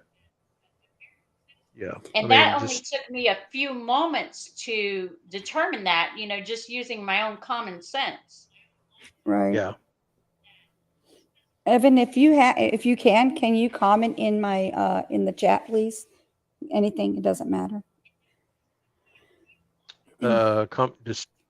Just comment. Yeah. Just to say hi. Yeah, you could do that. Hello all. Gotcha. Oh. In fact, my profile picture is the day that we were moving the tire. I did a selfie with the tire. How long do you think the phone forensics will be? That's something I don't want to answer. I have answers for that. I just don't feel that they should be public comment. I feel you on that one. But you can Google. You can Google. Today would not be a day that we would come to, guys. That this would not be the 1 year mark. That, you know, one day, you know, well prior to this, you know, we would have woke up in the morning and been able to, you know, say that this case has came to a conclusion, or Daniel is alive and well somewhere. And it just, it's so hard, as invested as once you start to look into these things, that, you know, that day hasn't came yet. Yeah. And the sad part is there are so many cases just like this that are out there. The last case that we helped work on was, you know, Bobby Braden, Roberta, who has Alzheimer's, and she got out of the house and went for a walk, and that was the last time she was seen. And we that was a record-breaking effort. You know, the first 30, 60 days that we, you know, the amount of effort that was brought together to coordinate. I mean, we had over 300 volunteers that hit over 200 different locations from to bring awareness to the case, and searched areas, put 15,000 flyers up or something like that, and that's just one case, and she's still missing. You know, Yeah. and that was a you know, there was a little bit to we learned a lot on how to work with law enforcement and everything from there, just for the fact that you know, to keep pressure on them, you know, like respect them and tell them they're doing a great job. You know, you're doing a great job, keep up doing the good work and stuff like that. And oh, did you guys check this, and have you tried that, and stuff like that, to keep up on them. And these are kind of the things that we're putting together, unfortunately, to be able to help out. There's a bunch of resources out there that we want to get centralized for people to be able to have that. And I was looking at the missing persons guide on, let's see, let me switch over to here. I was bookmarking stuff today on just missing persons, and it's like, you know, just in Arizona or even Maricopa County, the amount of people that are missing and that just vanish. And Leanne and I were talking about this, and you know, she's been like listening to other cases, and I can't remember the gentleman, the young kid that was working at a construction site that just went missing, and his mom and stuff. They were running into the same issues. In fact, David had a lady that was on his live stream yesterday, and she was talking about the same issues about jurisdiction, and it's like, you know, they're like, oh, well, you're talking that's about Sherry. yeah. So it was Yeah. like, you know, like, try to see if there is like a potential sighting, and then who's going to go out and see it. And like, oh, well, that's such and such county, you got to go talk to them. And like, no, that's not our county, you got to talk to so and so. And she's like, I Right, just the need somebody to passing drive of the over to the buck. damn corner. Yeah, just, can someone just drive over to the damn corner? I'm in a different state, you know. Right. So, and then that's so frustrating to see families hurting and Yeah. going through these things at the same time. That seems to be fairly consistent nationwide, and I'm imagining it's probably worse globally. But just those the amount of cases that are people just missing every year, every day, it bothers me a lot. I think that the majority of detectives and things that work on missing persons cases, you know, they genuinely want to do a great job and find all these people. But I think that a lot of them end up overloaded. You know, I could be wrong. I'm not in Absolutely. that field. I don't know.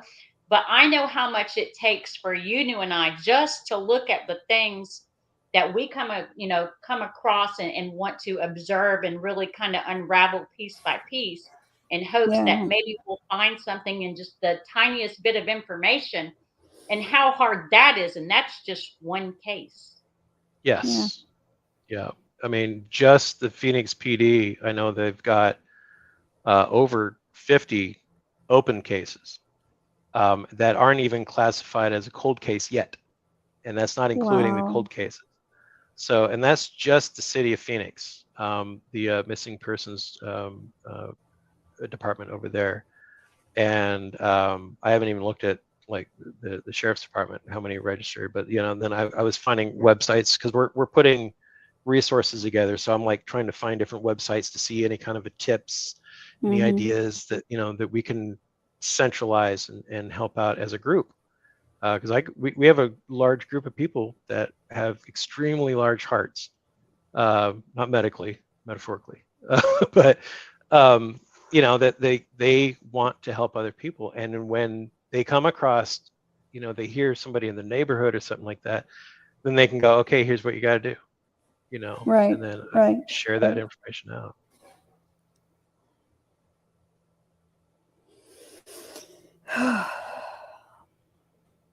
But yeah, I mean, you know, it's been, and I know that, you know, there's you know, a dynamics in the family, and David's expressed frustrations over that, and people handle things differently, you know. I know David, he and I have had tough conversations, and he's opened up a little bit, you know, to me, and and months ago, like this is months ago. And then now I haven't spoken with him recently. He's been very busy with his foundation and stuff like that, which is great. And I wish that well.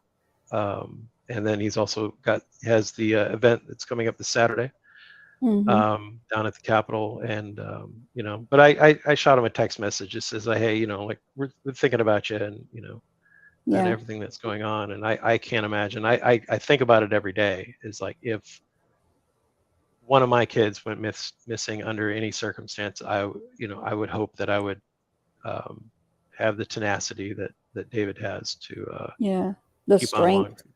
Yeah. Yeah, I don't think that there's a passing day that, any of us sitting here in this chat right now or on this panel don't think of Daniel and what could have happened. Where is he? We want to know.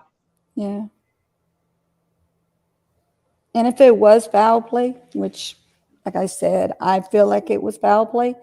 If it is foul play, I feel like you got to be some kind of an evil person to mess with a handicapped person. I mean, I know he's not handicapped because he was able to take care of himself. But as far as like having a missing hand and you go do something like that, that's just pure evil to me. If it is foul play. Well, I would definitely agree with that. I know was it David say he's not handicapped, he's handy able. I can't, something like that. Yeah, handy capable, something like that. But I actually, my daughter's, like, they're not married yet, so I have to use the right term. My daughter's boyfriend, who she lives with in Chicago, it's the same, the same circumstances, and he's the same way. He's like, no, I can do anything. Play a musical instrument, not a problem. You want me to play on a virtual machine, virtual goggle thing where it requires two hands and stuff? He figured it out. He doesn't let that thing. And it's the same way when David was talking about when they were getting prosthetics. Right. My daughter's boyfriend, he threw it across the room. He's like, I don't want this blankety blank. He's like, I don't need that. And the ability to adapt. Yeah, and that shows in his job, and it shows in his, like, the work that he did and the all the extracurricular activities that Daniel was involved with. And stuff it's like that. absolutely fascinating. I saw a lady on YouTube one time, and she was missing both of her arms, and she drove her vehicle with her feet. I mean, it's absolutely fascinating, their ability to adapt, and they don't look at it as a handicap because they're so used to it, and it's just absolutely fascinating, the ability, for, people with, challenges to adapt to something like that. I couldn't believe it. The lady was driving her car with her feet. She drove there with her feet, and I do my own two hands, Yeah. I've seen the that best as well. way to find the best way to find innovation is when somebody says you can't do that. Right. And then when you get somebody like, oh, you can't drive a car because you don't have any arms. She's like, really? It's like, bitch, hold my beer. You know what I mean? Sorry, but like I totally understand that. Yeah. You tell them, get it. I was told, okay, so a little bit of, not that so I had learning disabilities. I have learning disabilities.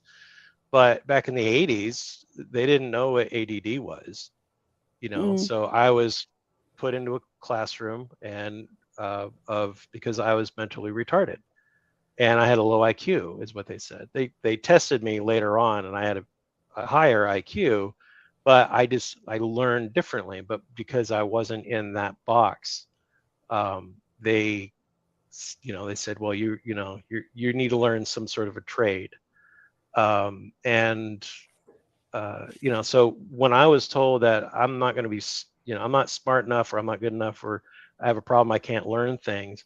So, I went and moved up, I've gone to some college, but I didn't get a college degree because, like, algebra in my brain just don't work. It's just the way it is. Fine. That's why God invented calculators, right? So, right. But I had a top secret clearance. I was a communications specialist in the military with a top secret clearance. I was working as an intelligence analyst for a counterintelligence unit. I'm now the senior IT manager for Maricopa County. So tell me I can't do something or accomplish things. I totally get that. When somebody Yeah. says like, Dan, you can't play an instrument. He's like, yeah, Yes, there I you go. can. And now he's music. Yeah. So when I see Yes. that in other people and that I love hearing those stories because I can Yeah. kind of relate, Yeah, I I get it. I totally get that. Yeah, the Yeah. first time I ever heard that Daniel played in the band, I was like, what? That is amazing. Yeah. Mhm. I heard that and How I do was you like, do that? yeah, of How do course. you do that? Yeah. Hey, he's got one hand. Wow. Yeah, he just needs one hand to play that. Yeah, Yeah. definitely. Now, if he said that he was playing saxophone, I'm like, okay, this I got to see because you have to have two hands for that. But Right. Right. yeah, you're gonna have Well, I problems. mean, if you think about it, they got these people who actually can lift their feet up high enough. So you could have your toe pulling on that, what you call it, and Sure. pressing the buttons at the same time. I mean, just like that lady's driving with her feet. So it's not too far-fetched that they're able to do it. But I get what you're saying, though. It would be remarkable Yeah. to see that. Yeah. Yep. When something else is held back, other areas step up to the Extremities. game. Yeah. Yes. Same way Definitely. with like if you lose sight, your hearing gets better. From what I Yes. heard, but Yeah. that type of. Well, I don't know if that's true because Well, I think you I ended may up getting pay water in my attention to that. ear. Yeah, Yeah. I guess you have to have it for a while for it to happen because I got water in my ears. My ears got like, ever since I was young, I've had problems with my ears where they get stuffed up and irritated and I could barely hear in them. My eyes didn't get any better. I'm just going to let you know. No, well, I can understand. But my that, ears did depending- come back. They came back. It takes time for them to come back. But I lost Yeah. my hearing in my right ear. And I thought my Oh. left ear would do the work, but it didn't do the work for both of the ears. So I guess you have to have it for a while, get used to it. Yeah. But I yeah, don't know. I have extreme tinnitus. I would rather lose my hearing, but right. yeah. The constant ringing. Oh, oh, yeah. God, I hate that. I hate that. Yeah, I've had it before. I had it for 4 days straight one time, and it just drove me so insane. I had to go to the doctor. I used to just Yeah. get it off and on, but for that period of time, it was like 4 days out of 1 week, and I couldn't sleep or anything. And it's just the doctor said, "Hey, it's where you're." I'm not a medical professional. I'm just going by what the doctor said. They say, parts of your ear canal don't line up right, and you have to like do exercises with like turning your neck certain ways. 4 Yeah. days straight of my ears ringing. I thought I was going to lose my mind. I'm like, I have to go to the doctor. I can't do this anymore. Yeah. T and Wildflowers said, hi y'all. I have to jump in a few minutes, but we'll replay what I missed. Thanks again, for the wrench, and you're welcome, sweetie. And the great discussion. Thanks, T. Sophia and Evan Short, for taking my questions. You are welcome, sweetie. You're welcome. Thank you for coming in. We appreciate you staying in with us this whole time and sending everyone a big hug. I know this is hard for all of us. Yes, it is. I didn't know if I was going to be able to do this because every time I talk about Daniel, it hurts my heart. It hurts my heart like he's my own kid. It hurts my heart. And I even told my husband yesterday, look, tomorrow's 1 year and I'm going to be doing a live on it. And I don't know how it's going to go, but I'm just glad it's going. It's going. Yeah, I've been thinking about doing these StreamYards. I say, well, like everybody, all the cool kids are doing it. So, All right. Evan no, I just told appreciate. us cool unit. I just, I really appreciate the opportunity, and I'm open to asking or answering any questions and talking about this. And you said, it's like so I see it as like my brother's kid's missing, and and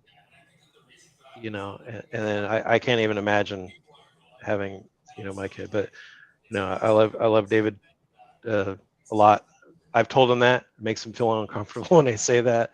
You know, like the guy saying, you know, like, I love you, man. You know, like Yes, yeah. not No. everybody's up for I get that. And David's like one of those like tough, you know, kind of guys. Yes. So Yeah, and military. but yeah, well, I was in the military too. You know, I got out in 08, but I'm just a weird cat anyways. But No. yeah, I appreciate the opportunity and Oh, we coming in. appreciate you coming on here. I didn't think you would. I was sitting there 'Cause I and know like you're a busy I person. canceled 3 of my meetings at work. Don't tell Oh, anybody. wow. Oh, wow. But Don't tell anybody but your life saying it. oh well, after this I'll be going through my inbox and Yeah. catching up. So Yeah. So we when we're appreciate you gonna, being up here. I'm gonna go ahead and end this if you guys want to stay on. And I don't know if it's possible, Mr. Short. I personally, and I'm sure you knew it as well, would like to spend a few minutes with you, maybe StreamYard or speaking. Yes. Yes. Not out in the open. Right. To get, you know, some not opinions, but things. Hold that I on don't one think second. Hold need on. Don't say covered anything else. on Okay. the live. Thank you everyone for coming in. We appreciate it. I'm going to go ahead and end the broadcast because I've been on here for almost 4 hours. So thank you for coming. I appreciate you. Bye, y'all. Have a great day.